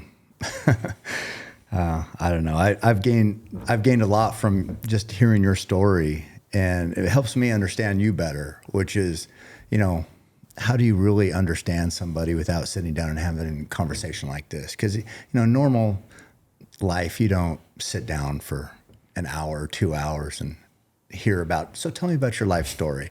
But I don't know. I think you're in a position now where you're impacting, and we just said that, you know, you're helping improve somebody's life with maybe some tips, health tips, but also that has a compounding effect, because if they're performing better in life, better at their job, then others are too, right? Because the positive impact you've given them, hopefully they're passing on. And that's the ripple effect we're talking about, where, you know, you want to make a positive difference here and honor the gifts you've been given. What better way to do it than help improve somebody's life and health? Yeah. I mean, it's, I don't know. Yeah. And I can understand, I can't understand, I guess, but it's not surprising that people would criticize the podcast and being a capitalist, I guess. But isn't everybody in some way? Oh yeah, and I'm telling you, our tax dollars are paying their salaries. These people, and I'm sure your appearance fee to show up and like speak at the university was probably a lot, right? Oh, for what I did at U of O? Yeah. No, it was zero. I did it for U of O for nothing. I have a friend there, and he asked me to do it. Now we do live events, and we charge a admissions fee. We try and keep the tickets price reasonable. So that right there. I did that because I wanted to come up here and see my host, Chris, at the university, and they started the center on the science of happiness and well-being, and I thought, that is a great initiative. Let's go. In fact, up here. Yeah, we paid our tickets up. I mean, they actually booked my ticket, but we extended to come here, and we took care of that. Like, I did it because I was excited at the opportunity, and then also to sit down and run and carry with you. I don't want that point to be missed. I mean, so you did this for your friend, and you're excited about the program at the university. Yeah, and I enjoy it. I was like, wow, and I've always loved U of O. I've come up here for the track meets, for the Olympic track and field trials, except for the year of COVID where they didn't allow outsiders. I went to the previous two, and I love the story of Nike and Pre and and Bowerman, and read the Bowerman book, and I've always loved U of O. I've always loved Oregon, and yeah, I came up here because I wanted to hang with you, and yeah, I mean, all of it comes truly from the heart. It's like, how could I? I mean, there's no other way to do it in my view. Yeah. And I will say this, that as much criticism as I've gotten, I've also gotten some notes from faculty, including some really, like a Nobel Prize winner outside my field, and saying like, hey, I think this is great. Keep going. Keep going. And that really helps. But even if they didn't send me that encouragement, like kind of like that kid I was way back when, I can't help myself. Yeah. It's because, again, it's not me going, okay, like, how do I pick something that people are going to like? And it's like, what's my reward for this? Yeah. I mean, and that's how a lot of people get through life. They're like, they want to know, if I do this job, how much am I getting per hour? You know what I mean? That's most people. I mean, you got to make ends meet. And at the same time, doing things for money. Like, if you people out there, if you approach life that way, you're going to be miserable, and you're probably also never going to have enough.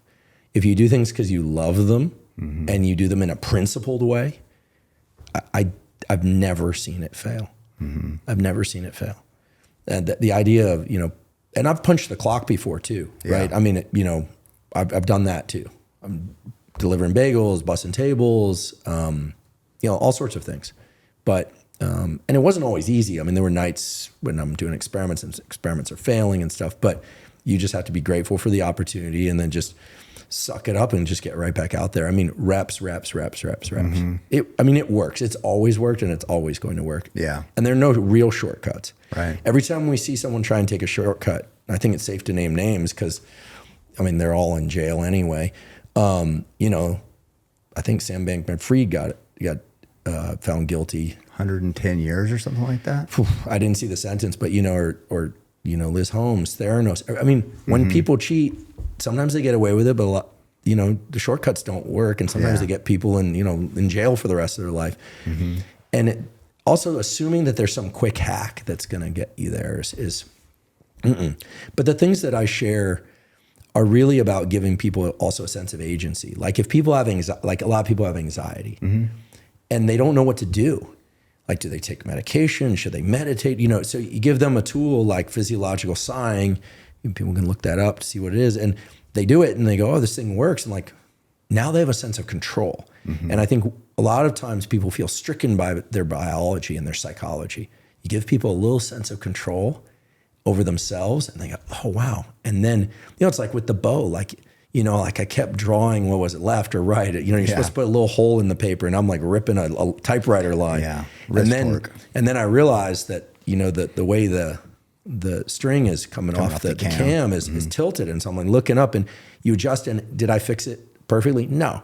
But you make that adjustment, you go, there's agency there. Like I can get better at this if I pay attention. Yeah. And so I think it's the same with our health. It's the same with anything. And it would be a shame if we could do it well the first time or perfectly the first time. Where's the fun in that? That was a good question last night, which I think Rob mentioned he was pleasantly surprised. But that one of the questions that came up was, if you could take whatever heartbreak or a failure and eliminate it and have it never have happened and you never felt like that, would you do it?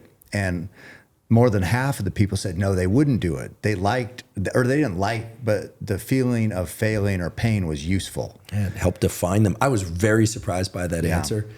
And because there's certainly some things I've failed at over and over and over. You know, I'll be open. I mean, I've been very successful in my career choices. I have amazing friendships. I'm fortunate to, as far as I know, have my physical health, knock on wood. And,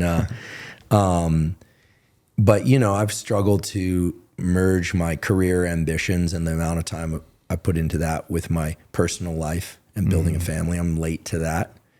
Despite some efforts, there have been a lot of failures, and I take responsibility for my role in those, absolutely. But it's something I'm still striving to get right, and I'll keep striving to get right. But I agree with what the student said, fundamentally, that the hardships, the losses, they make the good times way better.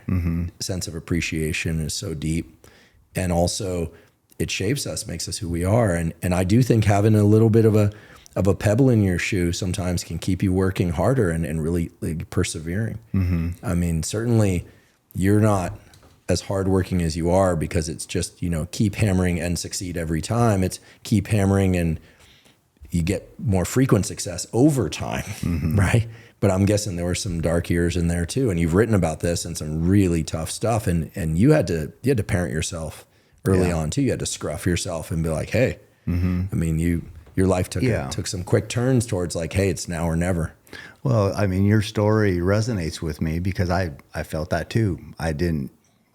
My dad wasn't around. I didn't want anything to do with my stepdad. I was on the streets walking around Portland, seeing a lot of just by myself. So like the lonely part, that's why I asked, did you feel lonely? Because that was me. I moved away and my brother was back here with my mom. I felt lonely. So it's just like, that really resonated with me. And I mentioned today when that rock is fucking a pain in the ass to haul up the hill. But it's like, the moment you get into one position, your hands start hurting, then your forearms, then you move it to your shoulder, and then you're good for a few paces, and then that starts hurting. You got to move to the other side, and then your back cramps up, and then your legs are cramping up. So I just think that, you know, when you go through real challenges and a heartache in life, it's little like, even though it sucks, carrying the rock up the mountain, that's going to be over.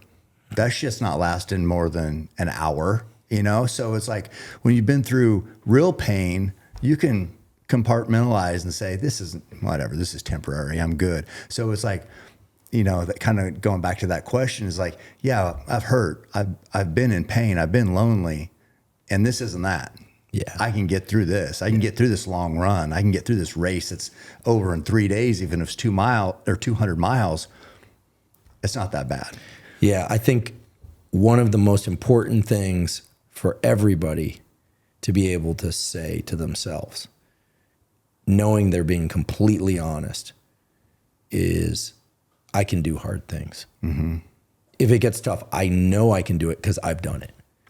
And I think, you know, you can't ask a 2-year-old to say that to themselves, or a 10-year-old, but maybe even a 10-year-old, you know, sadly, you know, if I had my way, everyone would have the gift of a near perfect childhood. But if I had my way, also everyone would be able to experience something, hopefully not so damaging that they're permanently scarred and dissolve into a puddle of their own tears, but they could say, I can do hard things. And I know that to be a fact, not just a mantra, because I've done hard things. Yeah. Or in your case, you can say, I do hard things every day. I try. I mean, mostly I do it just because I feel like a fraud half the time, or a poser. So I have that written on the rock to remind myself I'm a poser. Well, one of the most common questions I get is, how can you build confidence?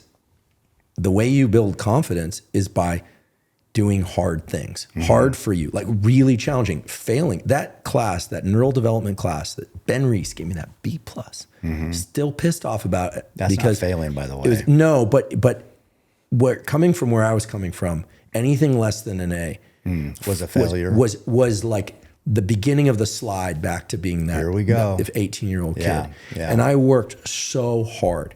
And I saw that B+ is my favorite course, my favorite grade, because it reminded me like it was the hardest class. He was such a difficult professor the material was like postdoc level, super difficult. And I just think like I can do hard things. And I think it's that simple. I mean, it's a short sentence, but it's one that if you know you can state it to yourself honestly, then you can get through whatever. And that's confidence. I do like that. One thing that I, have noticed with you, you're always giving credit to, who is it at Stanford? Is it Liz? Anna Lembke. Yeah. One of my favorite people.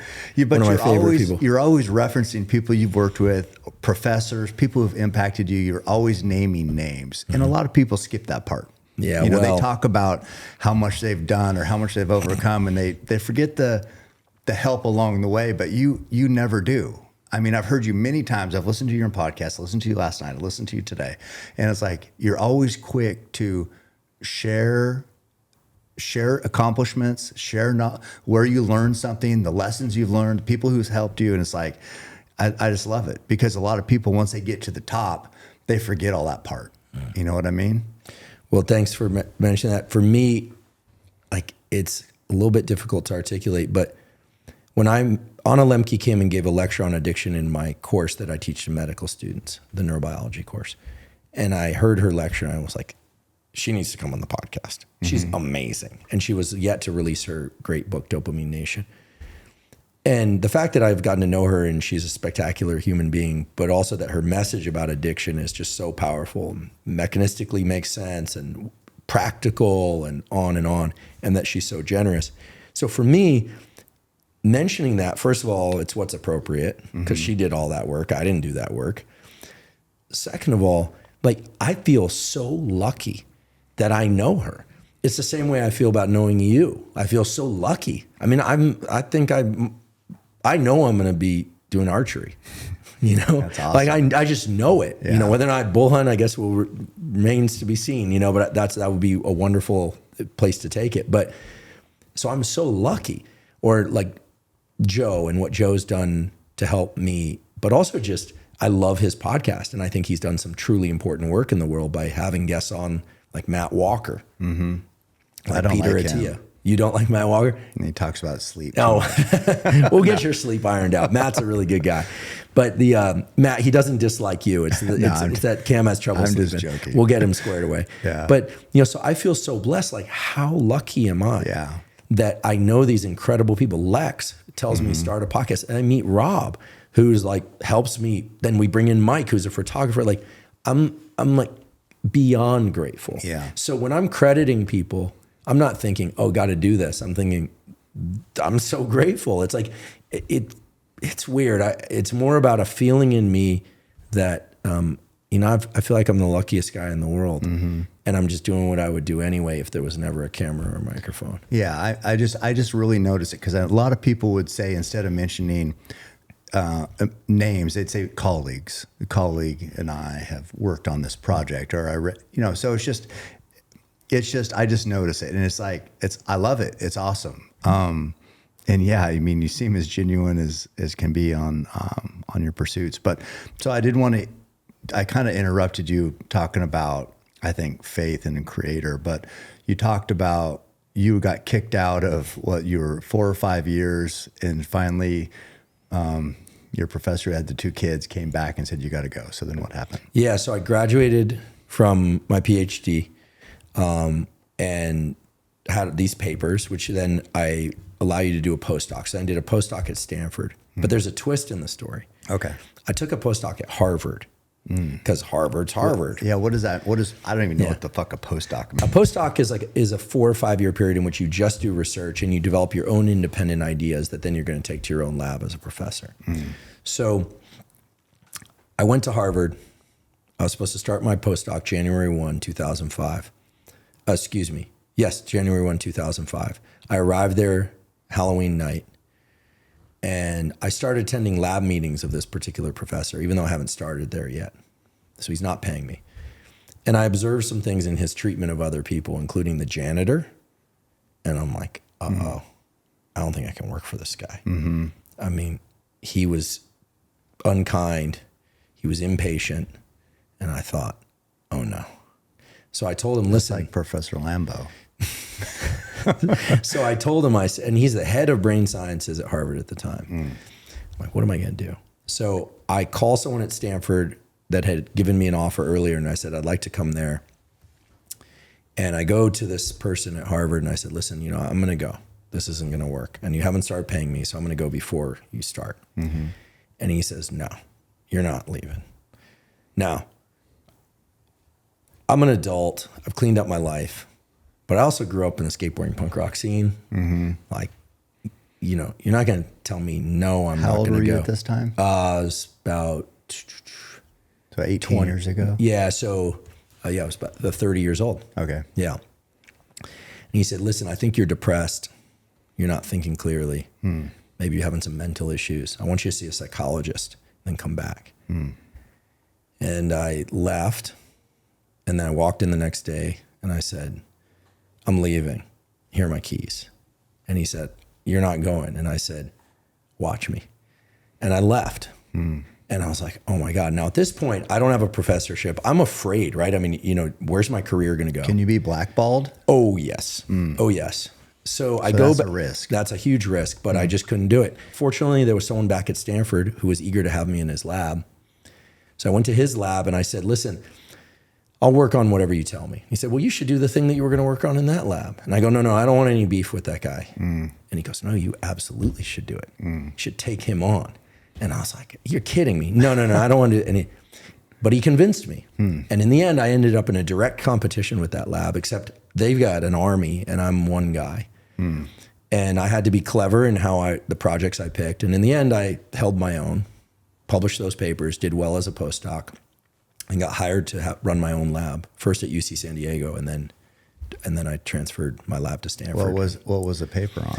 So at that time and this gets a little technical, but at that time what we were trying to figure out was, we're still trying to figure out the wiring of the nervous system. You know, a huge question that's still unresolved is, you know, what are the circuits in the brain? And we know that, you know, the visual stuff is in the back and the planning stuff is in the front, but the fine wiring. And so I was still developing genetic tools to visualize those connections. And so as a postdoc, the way I competed with that other lab, and they got theirs too, they did pretty well too, was I developed a lot of tools and I gave them all away. And as a consequence, the community outpublished him, or at least made it certain that he didn't get full credit. Yeah. You got to share. And that was kind of my, that was my piece. Yeah. And you also, when you share widely, people are grateful. When you share widely, you suddenly have friends that are teaching you new things that you didn't know. And I realized this is the key. Like, you don't hold everything close to your chest, you give it away. Now you protect your own pursuits, right? You don't give everything away. Right. But I was like, wow, there's this whole other way of doing science where you share. And I became known. Which is what you're doing now. Which is what I'm doing now. And I became known for being extremely generous with these resources. And then when I started my own lab, I started working on neural regeneration. I always wanted to work on this. I want to have an impact on the world. So we started working on how you repair neurons, brain cells after brain damage, especially in the visual system. We've continued to make attempts to try and cure certain forms of blindness, and glaucoma in particular. And we've had some degree of success in the animal models that are now being implemented in humans, and we'll see where it goes.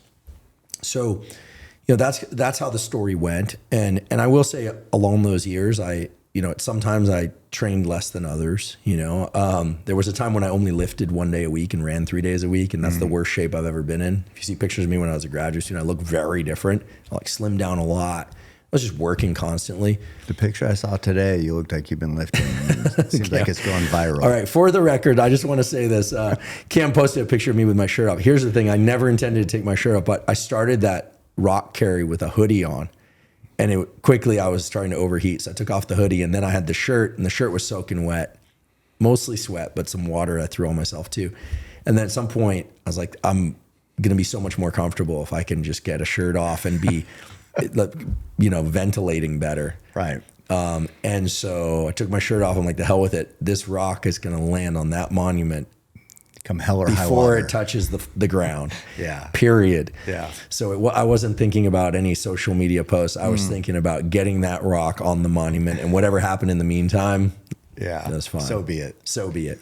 So, I think, I like to think I'm benevolent and I give credit where credit's due, et cetera. But also if I have a goal, as you do for you, like I'm going to hit that goal. Right. I think building in a sense of determination and building up a sense of determination and weathering it, and doing hard things, like learning to do hard things, is so valuable. Well, I mean, I don't think that's just lip service either, because you had the goal of getting the rock to the top without setting it down. And I don't, all your other achievements in life, I don't know anything about really, other than what you've said. But what I saw today, you had many times to take an out. Yeah, you offered me. Many times. I said, let's trade. You just take this, just whatever, just to right here. You can set it down right here. And it's like, so, I mean, the lessons you're talking about, I saw firsthand. It's not just talk. So, I mean, got my respect there for sure. Well, thank you. And Rob, who was out with us, has had multiple Ironmans under his belt. And I also didn't want to disappoint you or him. I think that doing hard things with other people is also fun. Yeah. I mean, it was a lot of fun, I have to say. And people might go, how is that fun? Well, then you haven't done it, right? Yeah. If you do it, you feel closer to people. And I'll tell you, the probability of me carrying that rock up from the parking lot to that monument, if you guys weren't there, is 0 - 1 million. No chance. And then today I heard something outrageous, and you showed me the video. You carried a 130-pound rock up that thing, which is bananas. Like when I think about that, I'm like, I mean, I have to be honest, I don't think I could do it. Not currently. I bet you could. But what I like, to your point, we looked at all the photos of the guests on the wall, and it's like every person, I think we went through almost all of them, and they all have this story that stands out about the experience. And as I said, I'm not a Rogan. I can't just sit down and have just some awesome conversation, but I can do better. I'm not saying it's awesome, but I can do better when I've shared an experience, a day with somebody of working hard, shooting arrows, archery, talking. It's like, that's where I'm good, or better. I'm not saying I'm good at anything, but I'm better. And so I feel like my part of this discussion is better because we shared that, just like all those people on the wall, we shared something today that I'm going to tell other people about. And that should be life, right? I mean, as a hunter, that's a big part of being a hunter, is telling the story of the hunt. To me, this is just life. This is just, and I've always told people, it's like, whatever you're doing in life, make sure you got good stories to tell. That's it. It's like, we got a great story. Yeah, I love that. And I love it because there's a long tradition, meaning thousands of year tradition of people doing things during the day and then convening around a fire or light, or in this case, we're under the light studio, talking about it and telling the stories. And I learned from a colleague, Sachin Panda, who's at the Salk. He's done a lot in circadian biology. And he said, these evening discussions about the day have carried our species and civilization forward for a long time.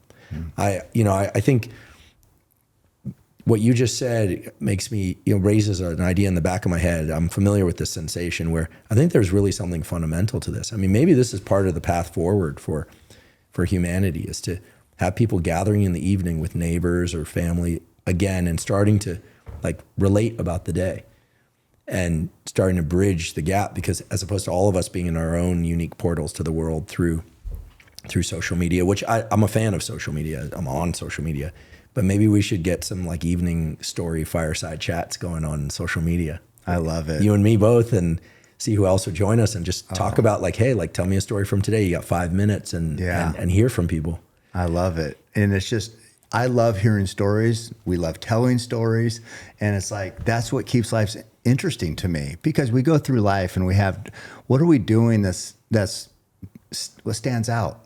What are we doing, something that somebody would want to hear about, And I just think it's so special when we can sit around and reminisce, or remember when, or today was great because. It's just, I don't know. It kind of feels like it energizes you. It gives you meaning. Yeah, well, I think it connects us through time, right? I mean, if our experiences during the day were just erased at the end of the day, I think this came up in the discussion with the U of O students too. Like you could just, your memories were gone at the end of each day, including the hard stuff. We wouldn't be worth anything. Mm-hmm. Connecting our experience with others and through time and relating to earlier experiences is so fundamental to who we are and how we script our life experience. I think it's, yeah, you're really onto something with this. I don't quite have the clear articulation around this just yet, but again, when I get that feeling in the back of my head on the right side, it means there's something there. So I think you're onto something, Haynes. Yeah. Well, I don't know. This has been one of the best days I've had. I mean, this has been so fun, and I'm so thankful for your time. I know we talked about, well, we're going to start at this time, we're going to finish about this time. We got a lot to do today, and we're well past that time. No, and it's like all good. Yeah, it's been such a great day, and I just loved how excited you were to delve into archery. I cannot wait till we can hunt. And we talked about, I mentioned this up on the mountain, but about, your life, and like you perform at such a high level, and I perform at like the basics of the basics. No, man, come on. Your performance in your endeavors is truly in the top 0.001%. Let's be fair. I'll say it if you won't. I want to share, like, the basics of humanity is killing and surviving, hunting. That's like, we have to do that. Somebody has to do that. And I want to share that just with you, because I just feel like you could articulate it unlike almost anybody else, because like you're studying the brain. You're studying all this upper level at the highest level of humanity, but imagine if you could sandwich that with the basics too. And it's like base level of survival. I just think it just excites me to think about sharing that with you. And, hunting, being successful, yes, killing an animal because we need to kill to survive. Life begets life. And then breaking that animal down. And we talked about packing out weight on your back. Yes, we packed a rock today or weight today, but that's to prepare us for packing an animal out after we kill it, to bring it home, to share with our family. I showed you my freezer full of meat. We ate meat. That's everything. Because without that, we can't be studying the brain. You know what I mean? No, that's the bedrock, and someone has to do it, right? We talked earlier about grocery and factory farm meat, like that's such a horrible industry. Mm-hmm. Period. And the idea that you provide in this way is amazing. I will say that. I'm so glad we did what we did today. I learned so much. I'm certain I'm going to be doing archery. I'm certain. And hopefully I'll be bow hunting elk. Someday I'll get a bull. Hopefully. We're going to do it. I'm not being hyperbolic when I say that today was like definitely one of the best days of my life. Really? It was. I'm totally buzzing. I learned so much. I turned to Rob at one point. I was like, today's like the best day. It's amazing. I learned so much new things, got to do it with amazing people. It was beautiful out. And there's something to carry forward in terms of a skill to pursue and really drop into. And that doesn't happen to me often. I'm not like, I'm going to pick up golf. No, like I don't pick up new things often and want to stick with them. So I'm so grateful to you, and today was one of the best days of my life. I'll never forget it. That means so. I can't challenge you intellectually, like maybe some of your colleagues, or maybe what you've been so hungry to pursue in life. But because you saying that is like, well, fuck, maybe I can offer something. I guess I did. I feel so grateful. You not only have you offered, you've given me so much, and your team as well. So much. It's hard to come up with words. For me to have a difficulty coming up with words means I'm overtaken. It's hard for me to put words to it that are adequate. It was amazing. Oh, thank you. I'm not going to be the same. Thank you. Normally I end this podcast with handing you your new bow, but who knows where the hell it is. It's beautiful. And it's black. Brianna, can you get it? I love the color. We call that murdered out. Murdered out. And that it goes with your Your The wardrobe. all black. Well, the all black thing is, I always did, even before I had a podcast. You know, I get a friend who's on Twitter, Dave Feldheim, is professor at UC Santa Cruz. And one day he just tweeted it out a few years ago. He always wore the black shirt. Yeah. And that's because it's not for Johnny Cash. It's Joe Strummer, singer from The Clash, Mescaleros. He would play shows in long sleeve button down shirt, just soaking sweat. And he would never even peel up his sleeves. He would never roll up his sleeves. Oh, here it is. Yeah. So here is your brand new bow. You shot so well today. Thank you, with a ton of guidance. Oh man, this thing is beautiful. Yeah. That's well, that will kill a bull elk. Wow. So yeah, Love this thing. There's this feeling when you tuck that thumb under the jaw and come back and you beat up on that whole thing and man. Level up. We even talked about the level, the pins, the peep. A lot of visual cues there. Yeah, there's thank you for this. Yeah, I'm so immensely grateful. It's beautiful. This is you explained your purpose. This is my purpose. I love it. This is my purpose, sharing the world of archery. So it's this is everything to me. Well, I can tell, and the world can tell. Like you can't fake what you do. It clearly comes from the heart, and it's like wired throughout you. And you're so generous with it. And gosh, the folks at the shop and you and everyone spend so much time getting everything exactly right. And in one moment I thought, like, wow, like, do I deserve this? You know, and I don't know if I deserve it or not, but I'll tell you, I'm going to put it to good use. Good. Well, I'm going to go down, stay with you. Please do. Yeah. We're going to shoot bows in your backyard. It's going to be awesome. Thank you for coming to Eugene, to Springfield, to my home, to the mountain with me, and to the bow rack. I appreciate you. Oh, well, thank you ever so much for hosting me. And again, today's been phenomenal. I'm not going to be the same, and for the better going forward.